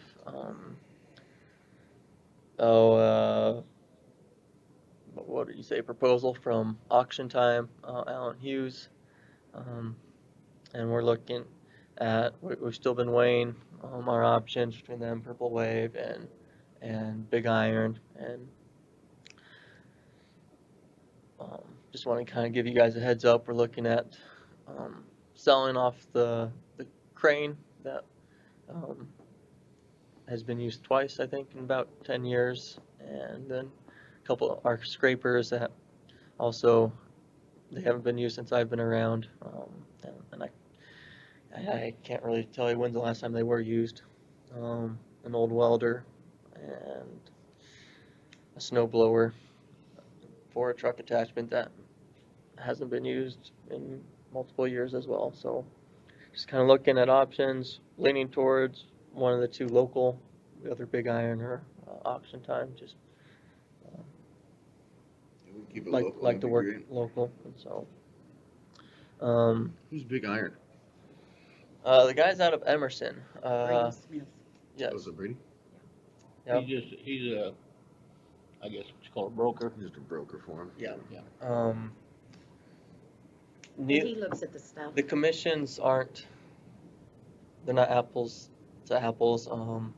Like Auction Time, it's commission per item, and it's a scale depending on how much it's sold for. So it was like 10% if it's between 2,500 and 5,000. It's 5% if it's over 50,000. So Big Iron was more of a all the items put together were commissioned at X percent. So we're just kind of comparing them and trying to figure out which one would be best for us based on expected sale value and our equipment. So I'm going to start hauling rock tomorrow with the new fiscal year. Hope you don't have to We'll- pay for it. Can't pay for it until after taxes come in. Just- Of next year. Yeah, that'll be September. Uh, Just let me know that. And then FM Rock project, we're looking at the end of July. Last we heard from Schilberg's when they want to get going. We did demo a shoulder rock reclaimer from Cat, and the guys really like it. We do have a lot of shoulder problems in and around the county, trying to reclaim some of that rock that just gets bladed off, gets pushed off by traffic, and the guys really liked it. It seemed to work well. Getting a quote from Cat for that. Is that just an easy attachment you put on the side? Yep, and That is very cool. I believe we are set up for all of our graders to hook it up already. So, and if not, it was just one hydraulic hose, if I recall. So What's the ticket on that one? it would be somewhere in the price range of $16,000. What they told me. Per each? Per reclaimer. Yep. So, and we probably just go with one, I would think, and just rotate it through territories. So, just kind of looking at it. That's kind of the only all I have for general discussion right now. Well, let's admit, there's always a lot of rock on the. You can Yeah, recover you quite a save bit some of it, Absolutely. use it. And it seemed to work really well. Obviously, started by pictures. Good. Good. You gonna ask him about that 30,000, or did you figure out what it was for? No, I know what it's for.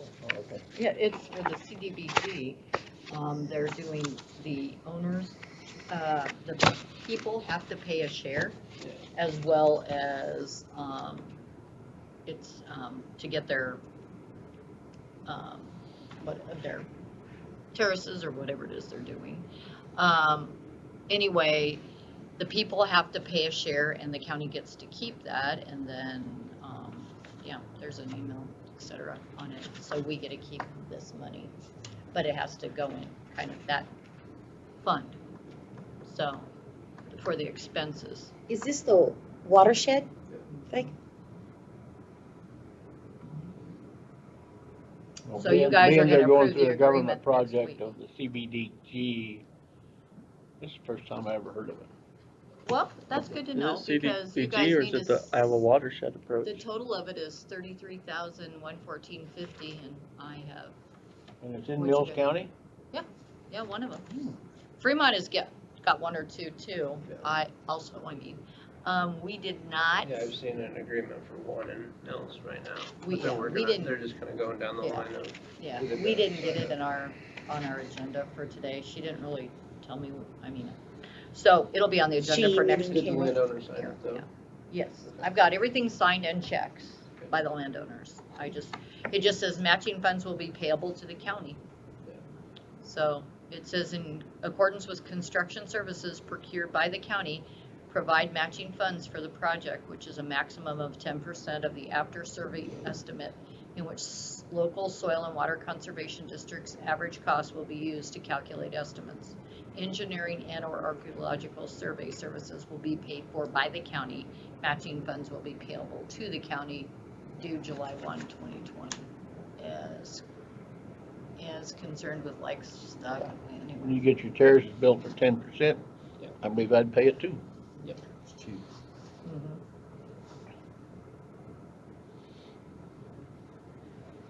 We did get another check from FEMA for our portion of the debris removal, so. So did you get yours from PJ yet? From a year ago? No, I have not got payment from PJ yet. Right at a year, isn't it? Then they should be getting their Almost. money. I think I'd tell them. Be coming up here in September, won't it? Is that the final amount on that, Yeah. then that you're getting I thought on the we were debris doing or not? On the debris, yes. Yep. But still working on a couple other projects. Been working on, an appeal letter for the Yonke Bridge with they sent a determination memo on, for deferred maintenance, so. I got a letter from HGM who performed the bridge inspection report and some additional documentation trying to prove that the damage did occur in the flood. So, And that the existing damage was not anything that required. I haven't had HGM revise their letter to state that, existing damage would not have, did not, affect the integrity of the floor beam, which was damaged and ended up causing us to close the bridge. So,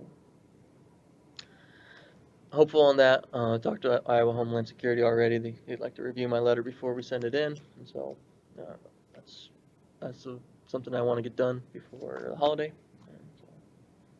there a holiday coming? Well, at least you got a little bit. Yeah. It's coming. Yep. Yay. And we did get some the ER money too, reimbursable. So. Okay.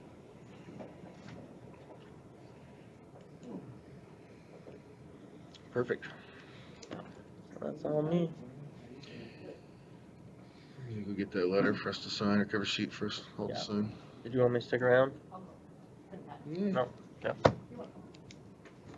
I'll be back shortly. Thanks, sir. Thank you. Thanks, Corey.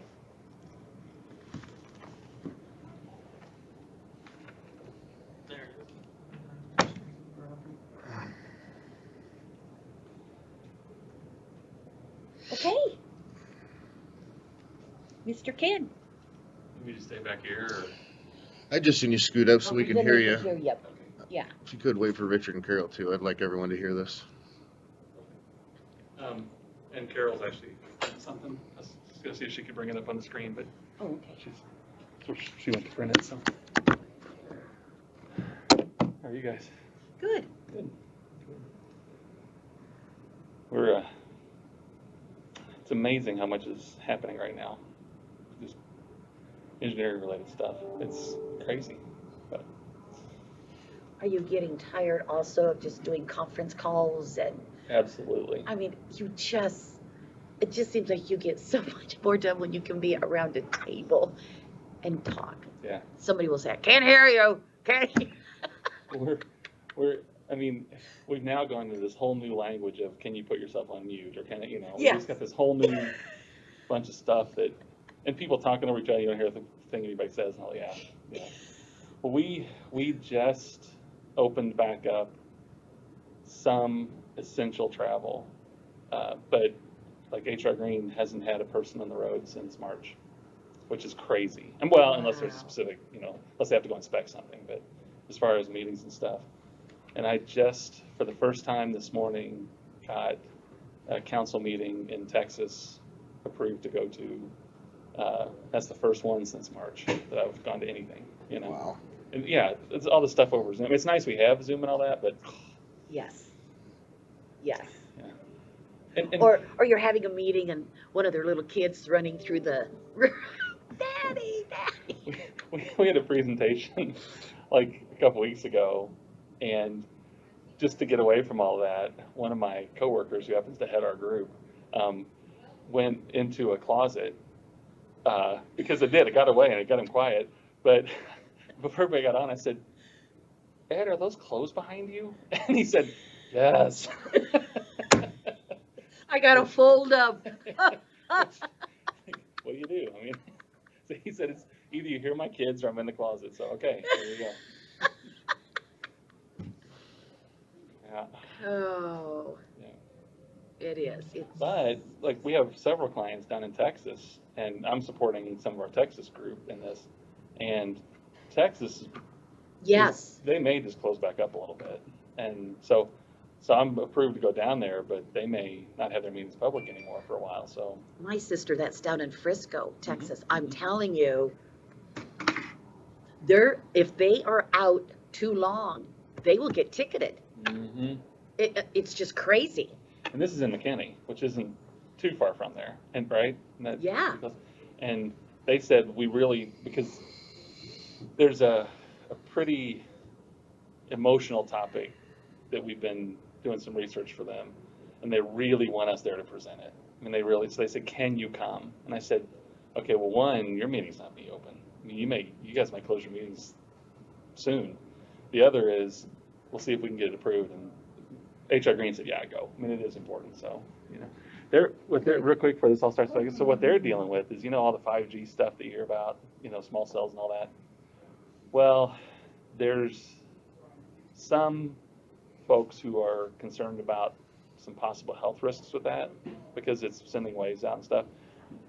But there's no science that shows it either way. And the FCC has said, okay, here's the playing field, and some people don't like that. Well, in this one particular community, some people got all fired up about that. And then we had to do this whole bunch of research, and we're presenting that and all that. So just. Wow. Yeah. Interesting. Yeah. Crazy. How are you, Richard? Good. Good.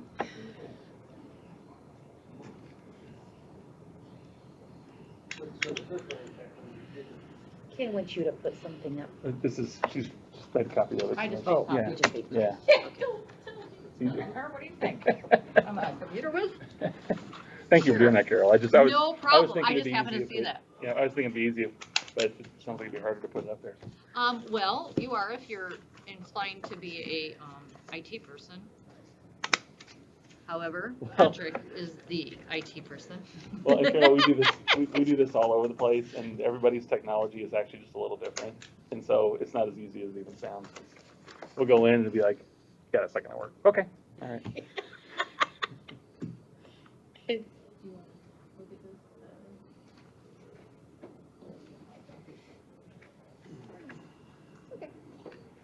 So just to jump in, so there's been some discussions of that there could be, that the county might look at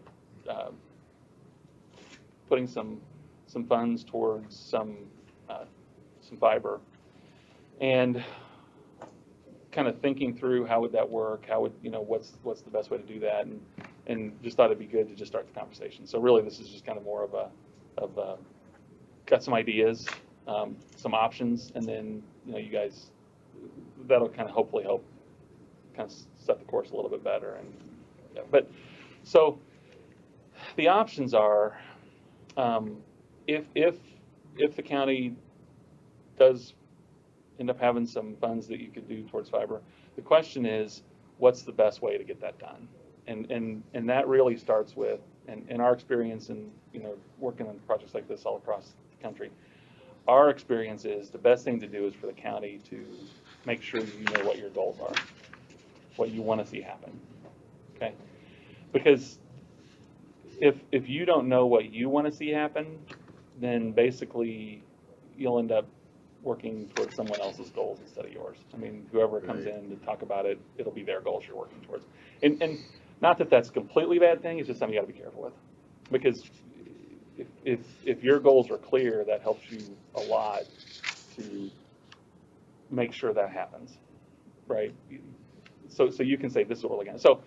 So I wanted to start with just kind of what, in thinking about it and some discussions here and there, some things of what I think your goals might be, just so you can be thinking about that and see if that makes sense. One is that I think it seems like from what I've heard or conversations here and there, that one of your main goals is you want to see people connected as quickly as possible. Yes. So if you invest As many Yes. as many as and as possible, soon, as quick as possible. as many as possible, as quick as possible. That's actually a better way of saying it than I did.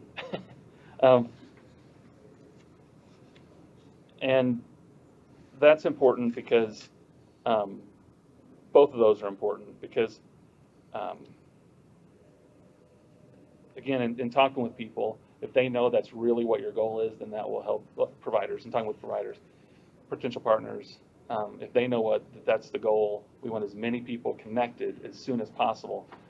That's one broadband goal, but I mean, there could be others, like, we want to connect towers, or we want to, there's a whole lot of things you can do with fiber. But I think you're right in saying, and I think that's the right goal, is to say, no, we want connectivity. We want people connected, because that's what this county needs. And so if we're going to invest, that's what we want to see. Another thing that I think a goal that I've heard that I think is another good goal is to say, if you invest, what's the return on that money? So one return is as many people as quick as possible. Then but there could also be a financial return, and that is if you invest money in infrastructure, is there a revenue stream that can come back that you can then keep? Well, you use it however you want to, but one goal of that could be to keep that, to be able to do more projects like this. But again, if it's not clear that a goal of yours is to generate some revenue to replenish a fund to be able to do this again, then people just don't know that's what you're looking for. And so it's important if that's a goal, it's important to know that and to have that stated. One of my goals, I hope it's one of theirs, but yeah, it's. Absolutely. Yeah. It'd be great. And then one other goal that I thought of is that, so depending on who a potential partner might be, there's different ways that they could help you with this infrastructure. One way is to say, okay, if we go here, we would like you to go here. If we invest this much, then like if we invested from here to here, then we would like you to invest also, right? So it's not, because potential partners have different business models, and one could be, we just operate, but we don't own infrastructure. Well, that means they could operate your infrastructure, but that also means they're not going to put in any infrastructure in addition to yours, right? So the question is that a goal? Do you just want somebody to operate yours and have and light people up and have a revenue stream coming back, or would you request that if you put in some, they put in some too? You know what I mean? It's just something, one of those cards to put on the table, So to me, from what I've heard and from just kind of thinking through it, it seems like those are probably what your goals are. Is there anything I'm missing or anything that? Okay. Hook as many people up as fast as we can get them hooked up, and take some of their monthly fee. If it's $30 a month, we want 35, and I'm just throwing a number out. It could be $1, it could be $5, it could be 10 per customer, and that way there's no monetary requirement from them until they have a customer. And then as each customer hooks on, I'd like to get $5-10 a piece. It all goes into one kitty, and then if and when we've got some time to move on, we can sell or try, give away our, what we're doing now, and we'll do this again. Now, and that's called the revenue share model, a revenue share model, where sometimes there's a lease model, there's a revenue share model where you put it in and they just start paying you a lease from day one. A revenue share model is a lot easier for them to help. I mean, it helps them because then they're only paying back when they're making. That's a revenue model. One thing is the county has to own it. Yes. I don't know that there's a time limit on it, but we have to own it. So I think once it's all done, I think we could transfer it. I don't think it's something we're stuck with forever. But we have to own it at this time. Terry Brown's made that clear. Yeah. Okay. Good. So. For how long, I can't answer that. Yeah, and I think typically that's fairly negotiable, and folks don't really care a lot as long as The option's out there. As long as the option's out there. Yeah, Okay. as long as there's a path you're moving Okay. down together. So some ways to do this is, again, kind of the most important first step is to make sure your goals are clear on what you want. Then you communicate that to potential partners, and then potential partners come back in and say, okay, here's what we're thinking. Here's how we would do that. Here's what that means and what we do. What I always say is that one of the most important things is that you guys are driving the ship.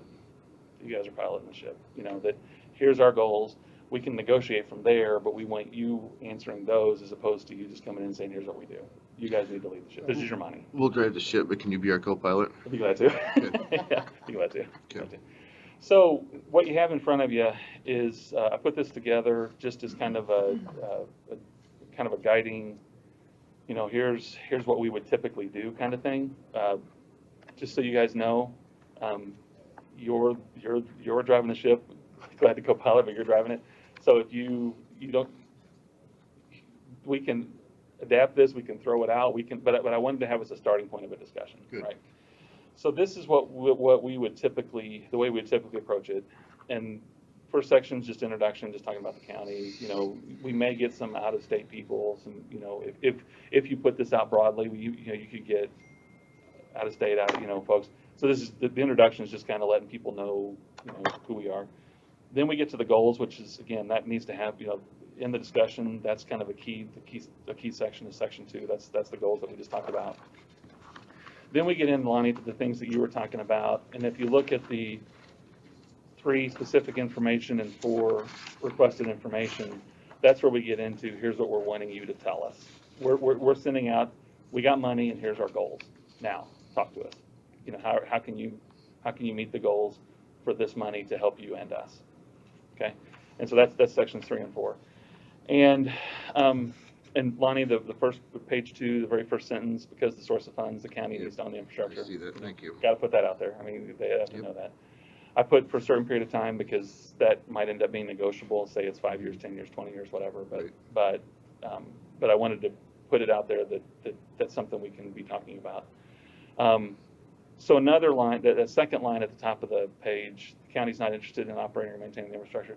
That's important for potential providers to know because at this point, I have heard nothing that says you want to get into the business of operating fiber. No. Yeah, you can keep all the revenue, Yeah. but that's Not in the that's a whole We're can of not worms. feeding fiber. No, that's a whole can of worms. So what we're telling them is, and if you see, we're just telling them what you know, right? And that is, here's our goals. We're gonna have to own it for a while, and we want you to operate and maintain it. And then that last sentence in section 3 is the county's strong preferences for fiber infrastructure, but we will entertain recommendations from potential partners for other infrastructure. I don't know that there'd be anything else that would come in that you guys would be that interested in. But having said that, personally, I just like to leave the door open because if somebody comes in and says, look, we do this and here's how we do it, and here's measurably, here is what you can know you'll have, maybe worth looking at, maybe worth hearing. I mean, I doubt there's going to be anything that would come in that regard, but with the way technology is, I just typically leave the door open. If you got a suggestion, tell us. We may tell you no, but tell us. Then so section 4 is just what we ask them to tell us, what we want them to know, or we want to know from them. And again, it's they operate and maintain. will they invest in additional infrastructure? You know, some may not. You just have to evaluate that. And then particularly interested in those are bullet points in section 4. Can you operate? We want to see your experience of operating and maintaining. If we've told you what our goals are, you come back and tell us how that looks for you in a business model. You know, like rev share or whatever. For each one of you guys. Sweet.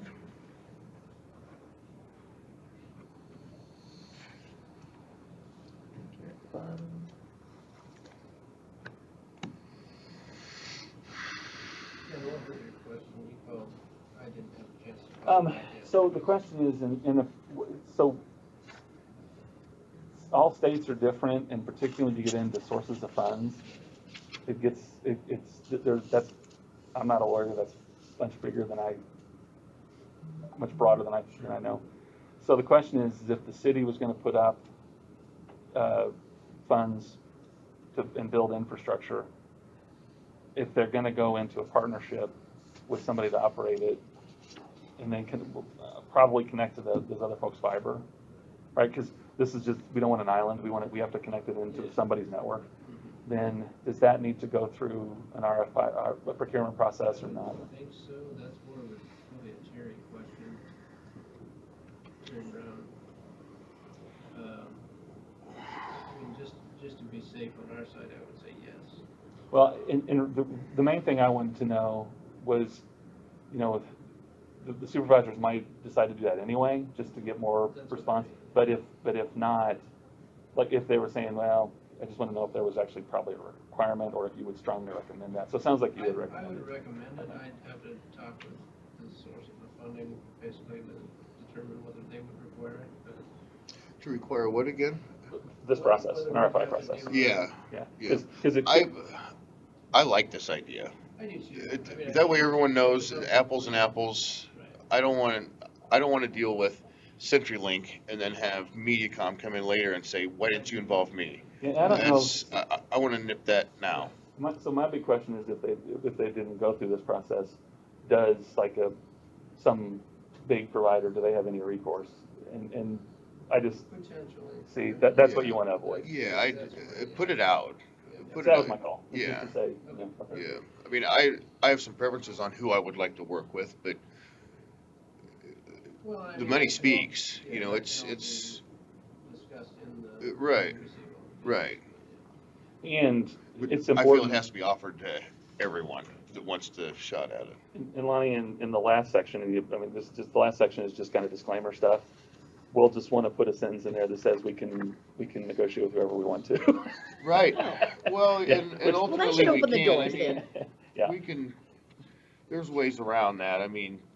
Yeah, and as long as we say that As long price as isn't they're the only realistic. option, I mean, it's you know, we can negotiate with everyone. Yeah. Then at least everybody's had their shots. I'm not sold on working with one specific company right now. I have a preference, but what I'm sold on is getting fiber to our customers, to the county, quickly. That's it. And turning money on it so we can do it again. Yep. That's my goal.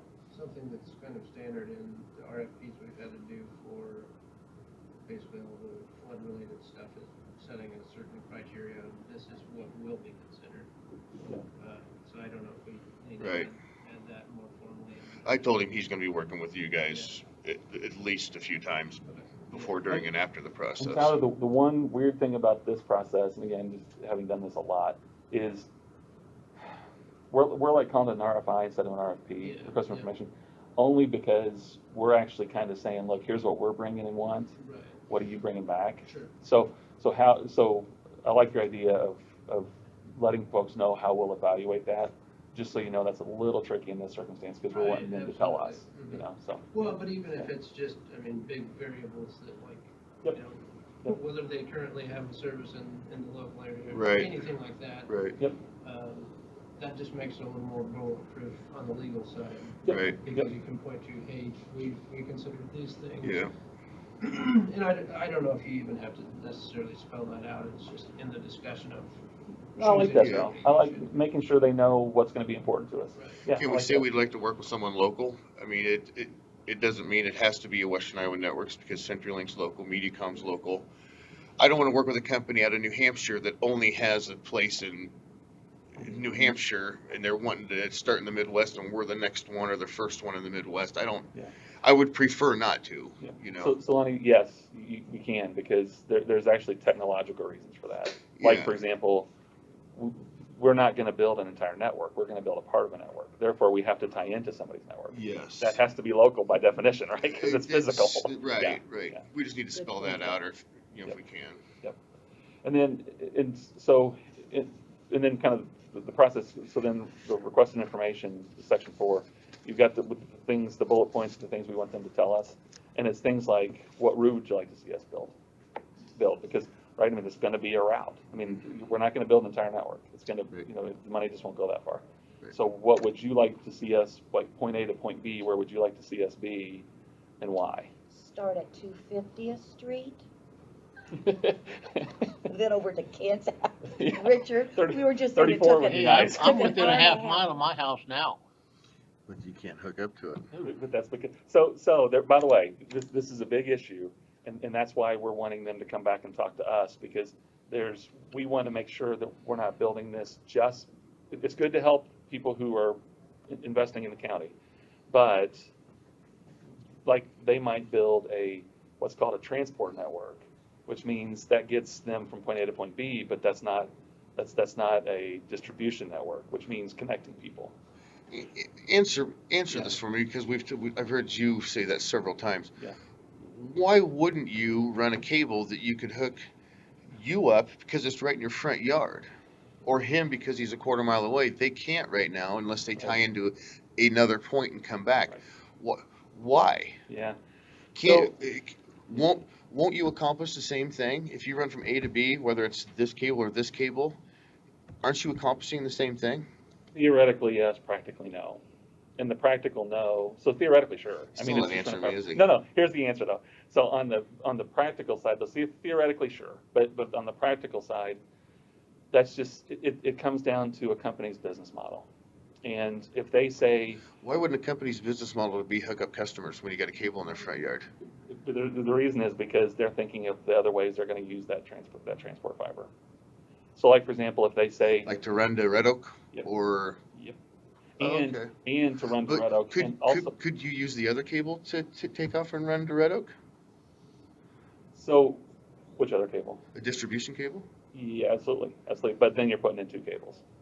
So a lot of people take their transport, and they keep it intact because that's meant to go from point A to point B and not to use up doing customers. They look at that as like, okay, we're running this long distance, and we're going to use that it's a business model. We're going to use that for A, B, C, and D. We're going to lease that to other people. We're going to use that to, and they want to keep that intact, that amount of fiber, just for that use. Then they run distribution fiber, which connects customers, and that encumbers that fiber. I mean, it uses it up, and you will use it up, when you're connecting fibers. So they want it's for a different purpose, and they don't want to cloud the two. Now, your question would be, but why not? Their answer would be, because we're going to need our transport fiber for what we're going to need it for, and if we use it for distribution, we're going to use it up. We're eventually going to run it to Chicago, or exactly, and we can make a different form of money off of that.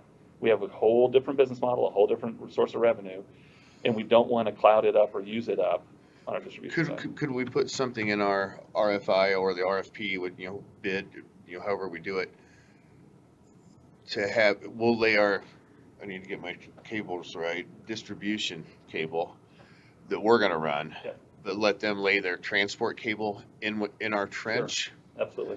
I mean, we're going to pay to go from A to B, boring and trenching and everything. You're more than welcome to lay within our easement and piggyback with us. That way, we're paying for the trenching from A to B. They're just paying for the cable that gets installed in it and a few other extra costs. Can we do that? Absolutely. Okay. Yeah. That way, they're only paying for the cable. Yep. And then the answers that you'll get back are, yes, that works for us, or no, it doesn't, or whatever. But at least it's saying this is our goal. Yeah. Yeah. I mean, our goal here, and of course I could be wrong, but I don't think our goal here is to run fiber to Chicago. I think our goal here is to serve all customers in Mills County. We really don't care how they get there, how they do it. So, exactly, I can't think of a single reason, just in, and again, just using my industry experience, I can't think of any reason why you would run transport fiber. I mean, Us. Why the county would run transport fiber.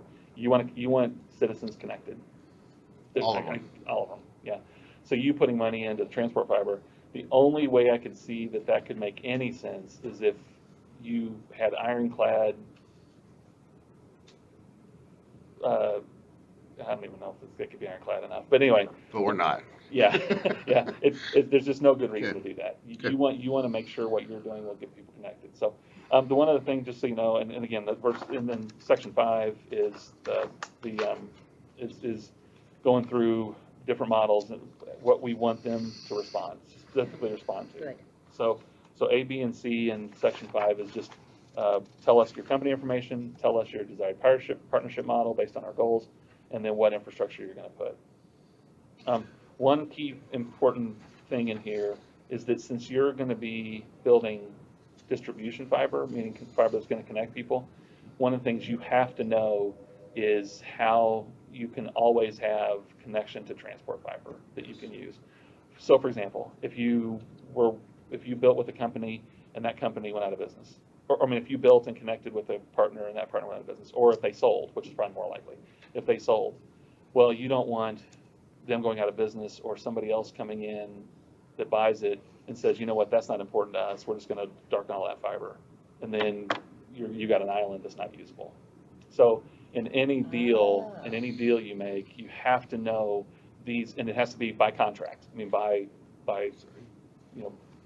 by signed documents, that you will always have this transport out, so that you'll never be disconnected, and it'll never be, and so they'll have to commit to that.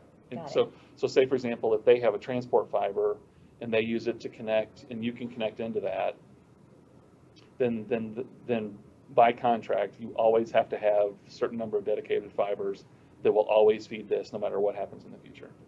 So those are just kind of things you just have to have nailed down, or you can end up with an island and your investment ends up not being worth anything. And then basically the last section is just the timeline. So when it gets released, and I mean, these dates are all movable, I just wanted to give you, but here's the date, whatever date it goes out. I always ask them to register so that we know who's interested. And then they can ask questions, and then they have to respond. So, and then the last section, section 8, is just the technical stuff where we have Ken, is this just unique of a county can do this and move the county forward? And I'm just so excited about this. This is just amazing. It is. So the way, excited. It is. So the way to think of fiber and broadband is it's horse trading. It's just horse trading. So everything happens, I mean, it's the Wild West, and fiber and telecommunications still is the Wild West. But, and so there's all kinds of deals that get made for this and for that and everything, but for a county to say, look, we're gonna come in and invest, and we're gonna drive the ship for this, bless you, that is exciting, and that's not very typical. So this is cool. Absolutely. This is cool. I mean, when Well, Lonnie mentioned it, it was like, unfortunately, I mean, that money came to us because of the flood recovery fund. Yes. And, because of what great happened, investment. but. I want people in the state, when we go to supervisor school, to say, wow, what'd you guys do down there a couple years ago? How'd you do that? We can tell them it was with the help of the state, and the devastating tragedy happened here, and we tried to make lemonade out of lemons, that's. But I want it to work. It's with this COVID thing, there's kids that were doing homework from home that couldn't get it done. There's libraries in Silver City, Mineola, that they don't have any access. I want to fix that. And if we can loop that whole thing in, if we go that route that we've discussed, can people start working off of that too? I mean, can other providers or us tie into this and create other arteries? Yes. Okay. Yeah. And that, so we'll want to, I need to make a note of that. Because I talked about investment, but I want to be clear about that part of investment, because we do want to talk about how open the access will be. And that's the term in the industry is open Yeah. access. How open the access will be. We need to And if a clarify that, and I didn't CenturyLink really or a clarify that. MediaCom or Western Iowa Networks comes in and they wanna tie into us in Mineola and run up and catch a subdivision or something, good. Yeah. Good. We'll want our $1, $2, $3, $5 per customer off of it, cause it's our trunk line we're putting in, but so what? I mean, people will pay that if they have the service. Absolutely. Yeah, if people in the county and like They are any of those, crying. any of those areas that are that, Right. this being connected to fiber would be incredible. It would, it would. And you know also. Painfully well. Painfully well. Painfully well, yeah. So here I am on 34 and all I've got is satellite. I know. With Better than me. with fiber in your front yard. Yeah. Yeah, Don't get me that started. you can't hook up to. It's like me, got cement Stonehead right here, you know, Yeah. you can't touch it. Yeah, Don't get me started on that one. right.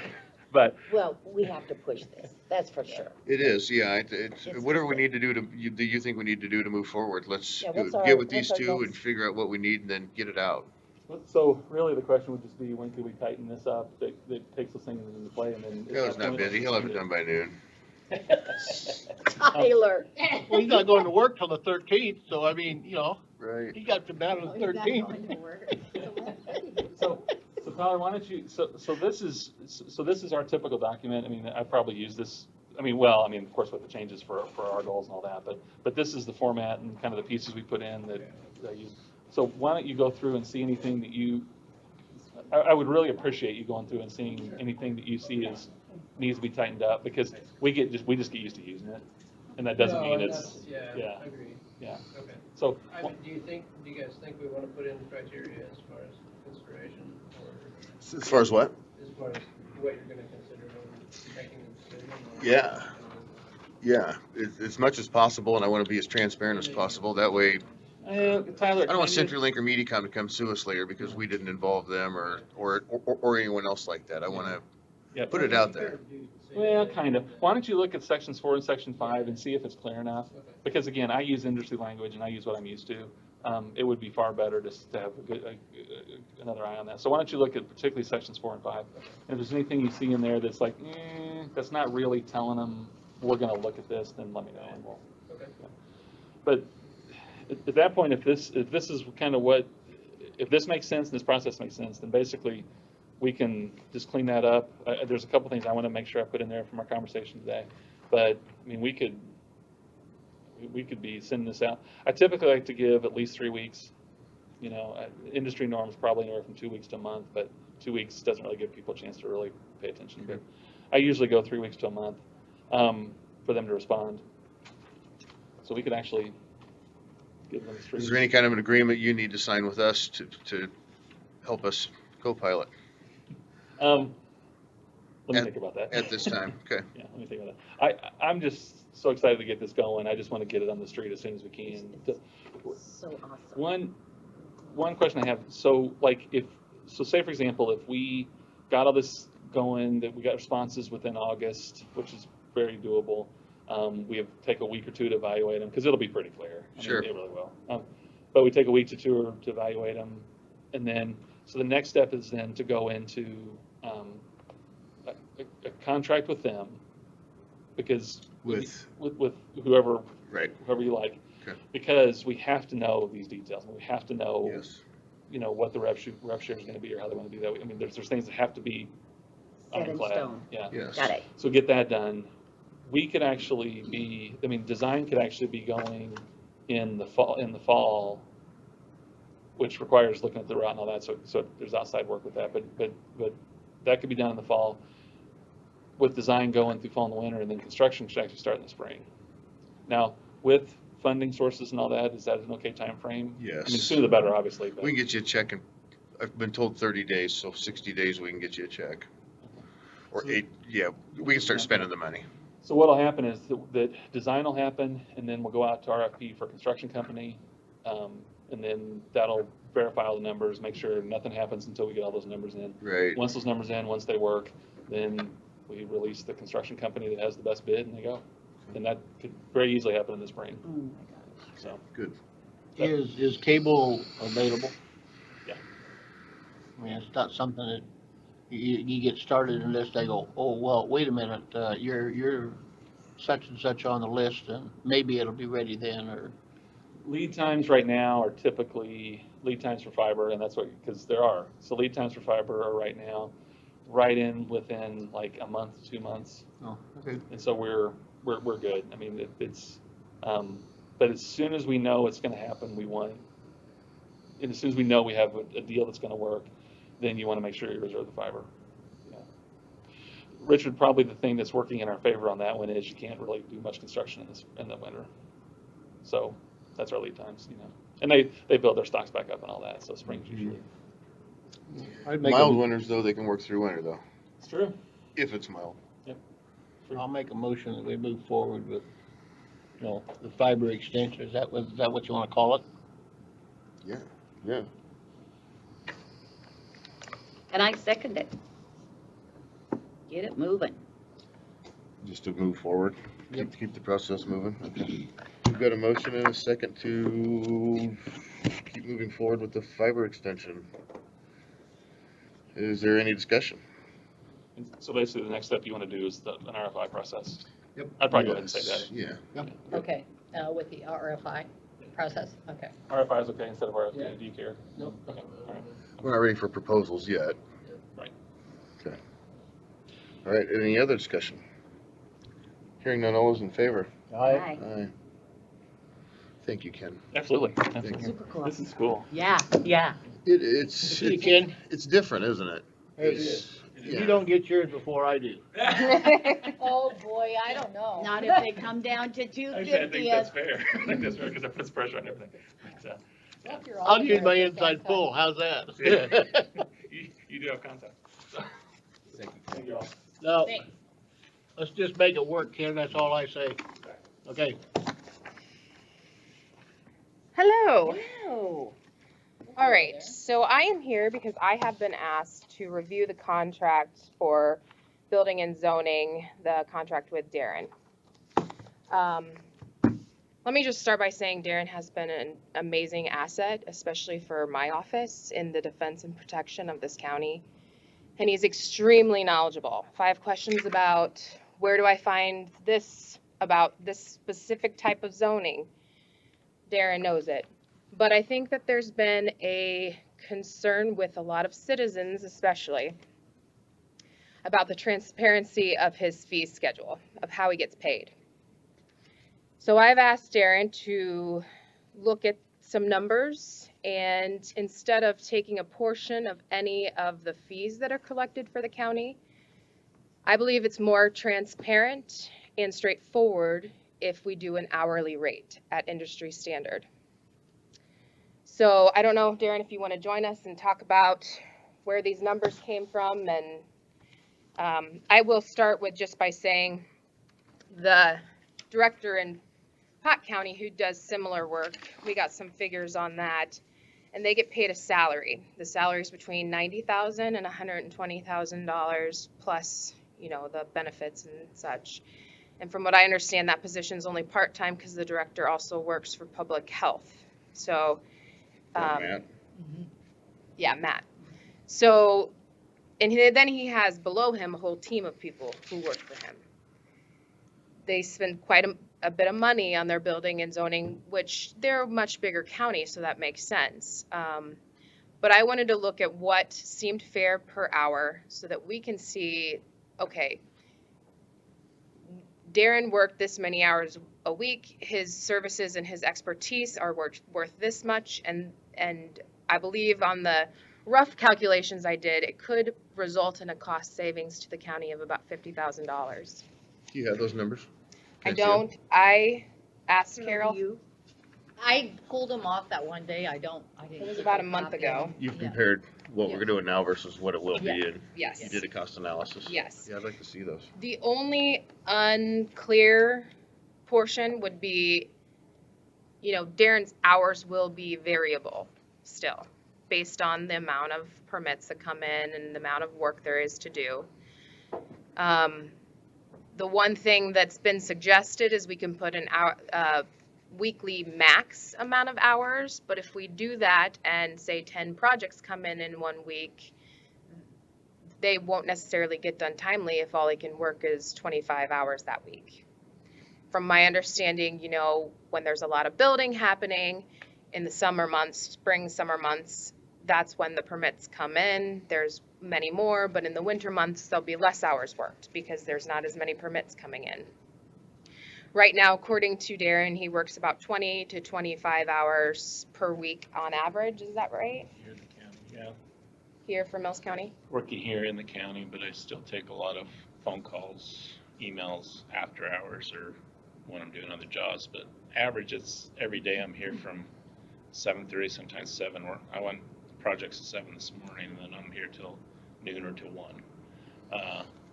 Tuesdays, Mondays, and Wednesdays I'm here. I do inspections in the late afternoon, up to 3 o'clock, and then Fridays if it's needed. But every day I'm here every morning. So do you want to talk about kind of how you came to these dollar amounts per hour? These are just industrial averages, or kind of what I do with other jurisdictions when they want an hourly rate, and it's usually on a temporary basis till we go to a percentage. And this is what the industry what's been charged. I've knocked some down because I want to show good faith in what we're doing here. I've been here for 12 years now operating it, but I understand what the shortcomings with the county and everything else. Talk with NADA, I agree this probably needs to happen to kind of get the county on track, but it would be substantially less. I understand that. I wouldn't gouge the county in hours. It's only going to be the hours I work and perform the things in there on an average of what I do here a day. Coming to those numbers, it covers all my travel, mileage, wear and tear on vehicles, everything I look in besides the liability that we'll still continue to cover, that I need to continue to cover under our current contract. And most importantly, insurance. Yes. Yep, all insurance and everything else. And I didn't know that, Darren, you want to explain to the other two supervisors how your liability insurance works for your inspection? Whenever a project, every 3 months, every quarter, I have to submit the evaluations of the projects that I've worked on in each jurisdiction on a total sum to pay my liability. And if I get like the WSI project and the Echo warehouse project, or some larger ones, it doubled my my quarterly payment for my liability insurance. So everything that gets a larger project, my liability goes up higher. It's just But like, how does your insurance know that you're inspecting I have to report it. If I don't report it and something happens, then I'm so liable. this is something you have to report monthly? Yeah, for Got my it. liability insurance. I do it on a monthly. I do it every other month is what they want, and then every quarter it changes. And then we make that payment, or we make a payment. Usually I do a big chunk in the first of the year or whenever it's due, which is due in September, and then I pay a chunk, and then they prorate it, or I have to add more. But with these two projects, I didn't prorate it knowing they'd come on, so I had to pay that extra amount. So if there is that large project, that's where we got to pay a lot more. But the liability is for 5 years. It's just like an engineer architect type of liability for their design. The building, you're liable for 5 years after you complete the work. So that liability carries over. So if a wall caves in, If it's an inspection issue that we should have caught, that's where Got it. liability comes in at. instead of laying it on the county? Mhm. Got it. Yes, definitely. And there's indemnification in the contract, In the contract too, which is pretty protects the standard. county and basically puts all the liability on Darren and not the county. That's why it's really important that I hire people, certified, experienced, everything else, if I'm gonna let them out. This is something I've kept Mills County close to my heart because I've always wanted to work here. I don't wanna say that it's kind of my home project, my home office. And to bring somebody else, I had Bonnie come in here and do it for a while. She retired, she was a great fit. It's trying to find that next great fit. And lately I haven't had a whole lot of great fits that I've hired and had to move to another project or ended up letting them go. So if you pay Bonnie, how much does she get paid, for instance? If we do that, well, she would get, you mean hourly? If you hire her, how is that paid out? Is that paid out of what you would normally make? The percentage what usually happens. what we've done in the past. And what do we But this think would be the going same forward? thing. It would be the same thing, but I'd be administrating it. If we end up bringing another, this is just to finish out the contract for another year till we sign a new contract in June. By then, I'll probably be looking at it, and then we'll include it on a different rate for true residential inspections, if that's what they do. When it comes to the commercial aspect of inspections, that's still too much of a liability that I have to still do.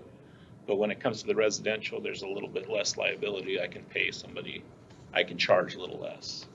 But with this agreement, what I understand is just to finish out this contract.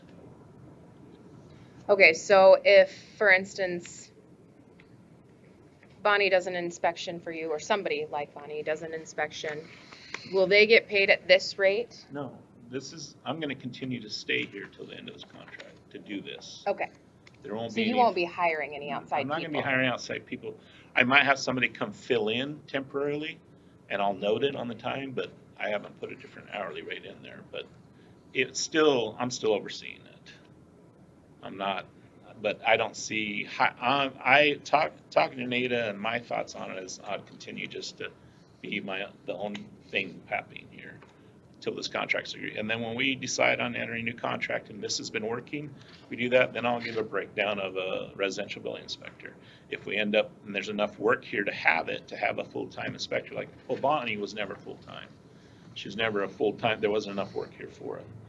But she gave me an extra year that she didn't for retiring, then she came back in the flood to So help. is there extra training or such like that? I'm sitting here thinking, why don't we include Holly into this training, or do they For a have to go building to school? inspector, yeah, it requires at least a lot of- 2-year trade of some sort and experience. Oh, she's got time.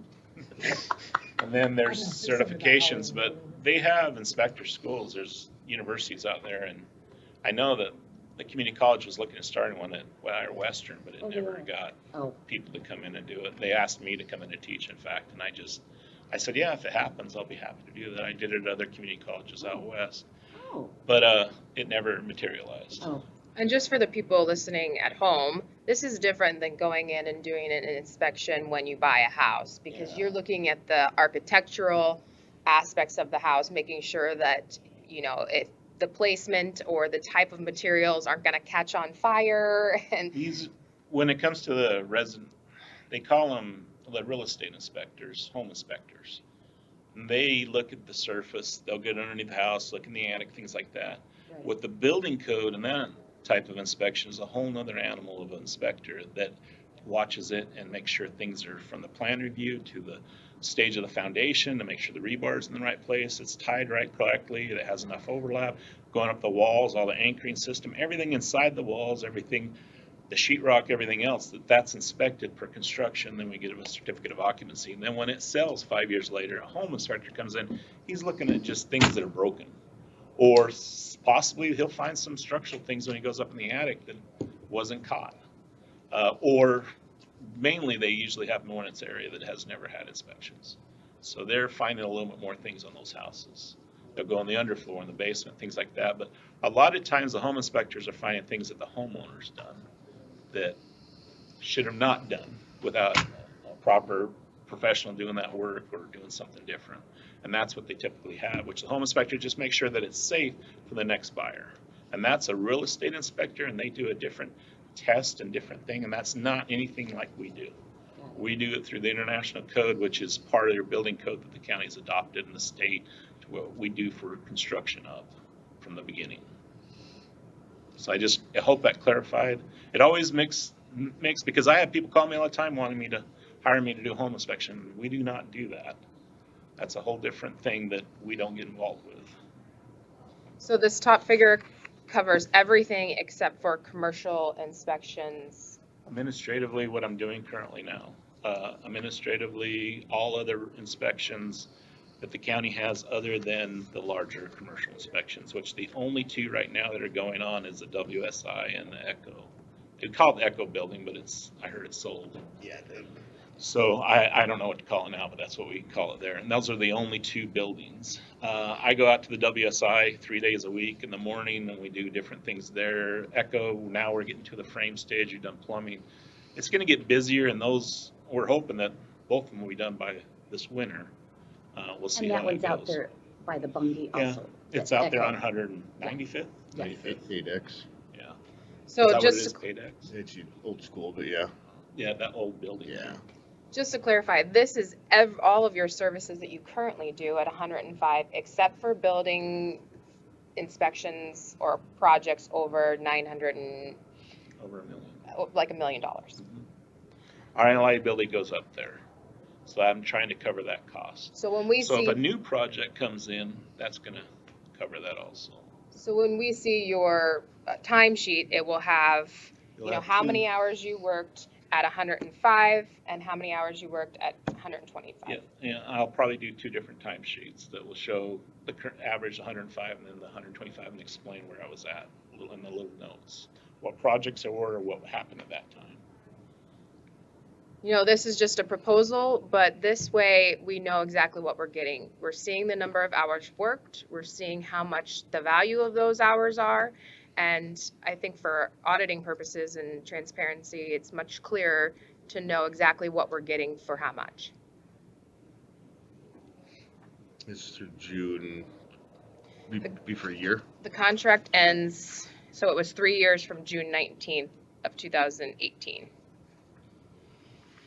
So we have one more year, June 19th of 2021, and this will just change the Exhibit B, which currently is that pay schedule that allows for a portion of the fees that are collected to be paid to Darren. That will no longer be the case. No fees will go to Darren directly, only an hourly rate will be paid.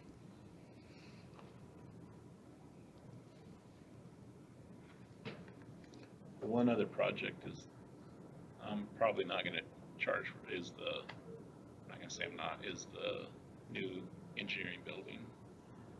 And that's, should be done here this fall. I didn't even think about that being over the $1 million mark.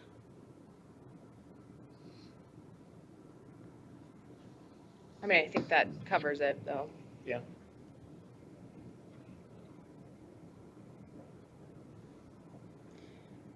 I would ask that this be approved to carry us through the next year.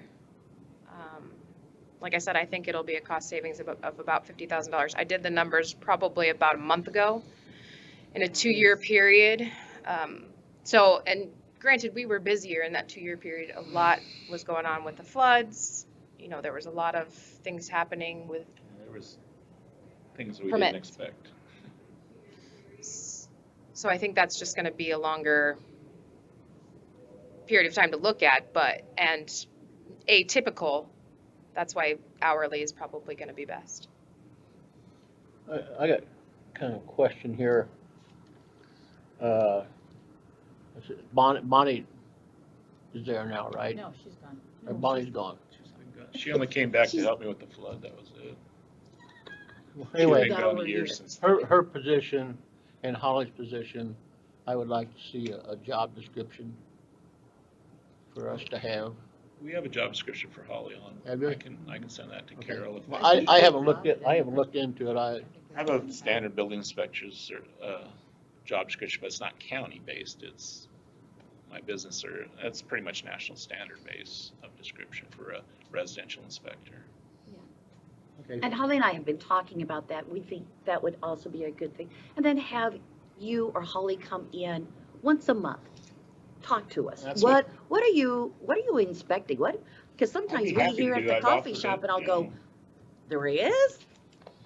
Yeah, we can give you We what would love projects have been that. permitted, what zoning, what planning and zoning have done, what zoning board of adjustment things. We had a huge meeting a couple weeks ago that went really well at the school. And those are all available online though as well. Yeah, but if you want me to come in like Corey does, engineering, and do that, I'll be happy to do that if you guys would like. We would love that. That'd be great. But I don't think that's anything we gotta put in his contract, do we? No. Yeah, just, we would love that. We can even Do do the same it thing? via email, but Yeah. if they want to see a face, we can send somebody down. Goody. Goody. Sorry. Well, I make a motion to, Get high off it. um, Most of the stuff you use mine, it's just like, burns your nose. Smells better. approve Definitely it of does. Darren's contract Do we need to put a Just the Schedule B amendment of the, or the revised pay schedule, Exhibit B. revised schedule of Exhibit B? Effective through, The original contract end date of June 19, 2021.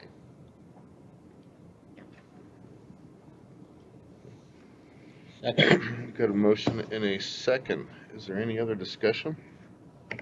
I'd really like to see those numbers. That's the only question I have, but it's not the end of the world. That's all my discussion. Yeah. Hearing none, all those in favor? Aye. I will abstain. Can I just make a comment? Yeah. This gives us a good year to see how this works, what Exactly. savings, and then Yeah. come in May, a month before or even sooner, me and A month Nita will or get two. together if you guys want, and then we'll come up with, depending on how you want to do it, and see how that works out. Like I mentioned before, when we first did approved the last contract 2 years ago, if there's a percentage that, I'm always negotiable. I mean, I want to be fair. I've always felt like I've been fair here, and I think this is fair doing this. It saves the county money, but it's still providing the service that's needed. So I just kind of wanted to let you know that this will give a good year to see how it's going to happen. Yeah, we hope nothing else happens in this year. I'm like, If we end up having a flood again and all that, then I'll come to the table before I do any hours like that. So you guys need to know that. I'm not just going to throw hours at it. Yes, but bite your tongue. Yes. Suppose I need a couple of these signed from you. We didn't talk about it. It takes Oh, effect. I guess that's, tomorrow. sorry. This would take an effect tomorrow, July 1st. We didn't talk about that, but we Right. assumed. Right. It says June up there, but we'll cross it out. Put July. Yeah.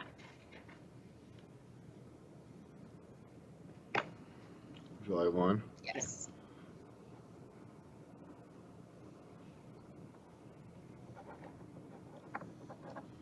And thank you, Nita, for great. Our invitation's still open, I know. I know. Hope everything's going well with your husband, but please let me know. I will. Text us or give us a call. I'd love to do that. 2 enough? Yeah.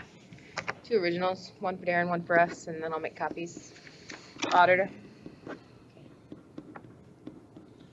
Thank you. Yeah. Any questions, you guys You're the let me know. last Call me. signator. Thank you all. I think this will be good. Nita. Will we get enough work for you, or, I mean, do we need to pile up a little more? Well, I have 4 or 5 buyout fires to put out, so. Why? Why? The ones that received flood insurance. oh, yes. Oh, They, SWIFCO sent out That one for now. the I can just make them. total insurance amount they received, including the personal property, so that. yeah. And then deducts it off. Yeah, deducted too much from the purchase price, so people are pissed off. I'm gonna scan it. And then Fran emailed me, asking Put it all back. for an agreement that clarifies that just for the residential part. Yes. So that's easy enough. Well, Just- they The didn't think, well, the insurance thing is kind of when they lumped it all together, and apparently there were 2 DOBs that we. Which I don't know why the hell you would ever have the. But if I had a statistic. $300,000 home and I received 200 in flood insurance, then their payout from us would be 100. Well, Right. Unless you they're- got 50,000 of that for your personal offense. Oh, I'm with you. See, Oh, yeah, because yeah, some yeah, of I never thought of that. X amount Yeah. is structure, Yeah, that's true. X amount Yeah. is this, but it doesn't break it down. Because we're not on our buying sheet. belongings, Right. right? Yeah. Yeah, that makes sense. Yeah, so we're having to defer those too. We're getting the calls because we sent the quote unquote letter out, and then we're deferring them to, so who are the, we're deferring those people to SWIPCO And I and think to there was only, Terry. what, 5 or 6 that did get insurance, so it shouldn't be too many. Yeah, oh, so it shouldn't be a big, there won't be a large amount. okay. I don't anticipate that. We saw Fran's email. I did, thank you. I thought though that that's what the, I buyout thought that's was? what the settlement agreement said, yeah, because it lists the parcel number. that's what I thought, I also thought that was also on the, Thank you very much, Mike. when we did the appraisal. I thought it was, Right. it identified, Just the house. I'll probably just email her. Perfect, thanks, buddy. All right, take care. What we need to do to get her out of Mills County. She'll be the first one. I hope you're okay with that, me Yes, we are. prioritizing Fran's above everybody else's. I know. Yeah. No, it's fine, everybody can hear that. Yeah. And then, yeah, like we said last week, focusing on mitigation. Need people that are risking losing their houses. yeah. And I have a few that are in, I've got a list of ones too that are in the process of moving forward. I mean, they have the abstract. Trying to buy a house, yeah. They've got, yes, and it's all contingent, so I have those for you as well. Right. I will give you. So we're gonna get rolling real quickly here. Be nice. It'll be fun. Oh my gosh, it'll be good. Is that all you guys have? For now. All right, I'm gonna go work. All right.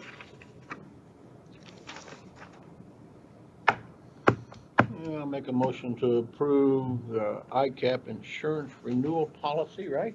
Sure. Is there anything No, it's just our new? regular. Okay, just thing. the, Yeah, okay. and, need to have Lonnie signed off on and I it. second it. Our premium. Richard made the motion? $152,989, but we have a voucher that, and I don't have that in here with me, it's in the other room, that deducts off of that, so we have a credit for a certain dollar amount, so I need to look at that. We've got a motion and a second to approve the ICAP insurance renewal. This is through ASTROP, isn't it? Well, He's I capped our- through, yeah, he's our, Yeah, good, okay. Any other discussion? Hearing none, all those in favor? Aye. Alright, okay, Lonnie, I need you to sign where it says Nope. buy there and buy there, giving your title on the rest.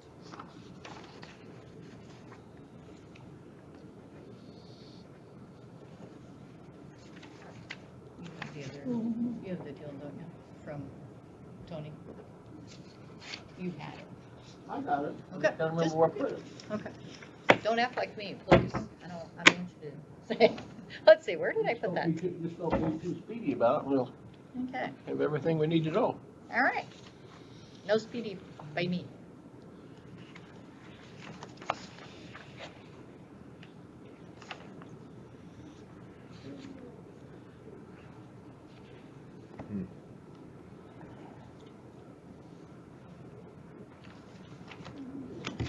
Why that feels so gritty? It Weird. smells better. I'm It just smells gonna like, tell you but guys it's, Yeah, it smells it's in better. between my fingers like, Grit. I got a hand, soap at home. Let's- Uh, We'll try some, orange, get the and it's grit got a- off of it. grit in it. Well, if you don't use enough water, Oh, ugh, it's called goop? yeah, something like that. Ugh. That's it. What's the stuff that used to be there where you had the grit in it? Is that like borax? What was the soap, the orange soap that, It's- that like Goop. No, the orange soap, wasn't it? Didn't that have grit in it? I don't feel any grit. Mom used to buy it for when we was working on equipment and stuff, cause it cut grease and dirt real good, Yes. but I can't tell you the name of it. Okay, you can think about it. Okay, I will. Okay. Write it down in the middle on that when you remember.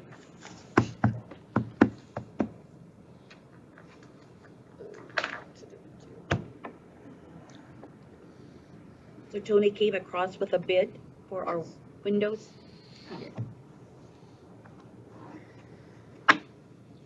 For how much? And Okay, for the window bid, we went out 18 months ago, folks, to do this project, and it seems we had a flood and coronavirus interrupted the procedure. So we went back out. I asked 4 different companies to come in. Only one showed up. The others, never heard back from 2 of them.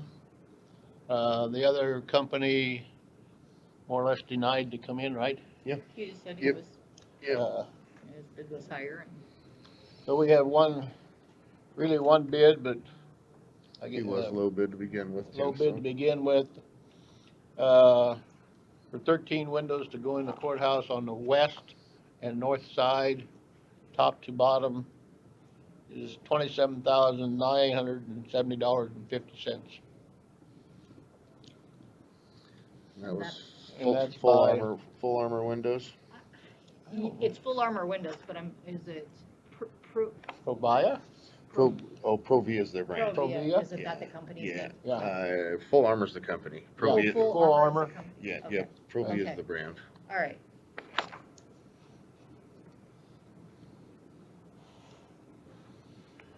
Did he have a set date when they could start in, or? I called him this morning. Yeah, I think he said as soon as. He said it'd take 2 weeks to start to get the glass in and stuff Built. built, so. Okay. It So doesn't possibly take them this long. fall? Huh? Possibly this fall? Oh, yeah, I'm oh, yeah. sure it'll be Yeah, done they're going before quick once winter. they start. Plenty of time. I know you said they were really Good. busy, And but you guys still. aren't gonna freeze to death this winter. And that's every window on the west and every window on the north. Right. Up and top to bottom. Top to bottom. Okay. And there's only 2 that open, and those are in the county attorney's office. They felt like they needed maybe, well, neither one of them said they could make it, but at They'd least have they to got a open. way out. And there is nothing in code or anything that says we have to have windows that open any place. They did talk about second floor. Some people wanted windows to open, but then we would have to bar them or put something on the outside so they can't get out them. Oh, We don't want anybody committing suicides.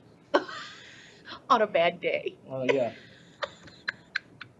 So, Okay. Well, this is great.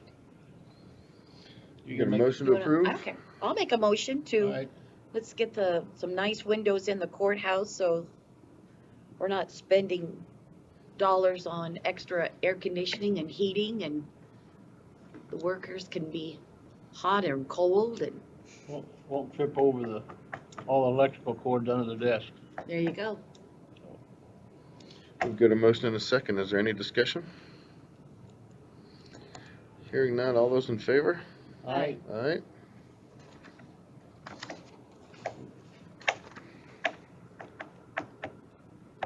We don't have any 4th of July permits today? Nobody that wants to permit, I guess. The way it sounds, they're not getting permits. As you get my drift.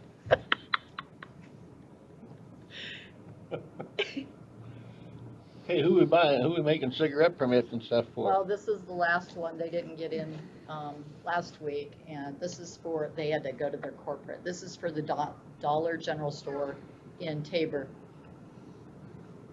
Okay. Okay. So- Quickly? Huh? Quickly? Yeah. Get a phone call? No, I don't know. Anyway, it's Dollar Okay. General. I make a motion to give the Dollar General in Tabor their cigarette and tobacco permit. Second. We've got a motion and a second. Is there any discussion? Hearing none, all those in favor? Aye. Aye.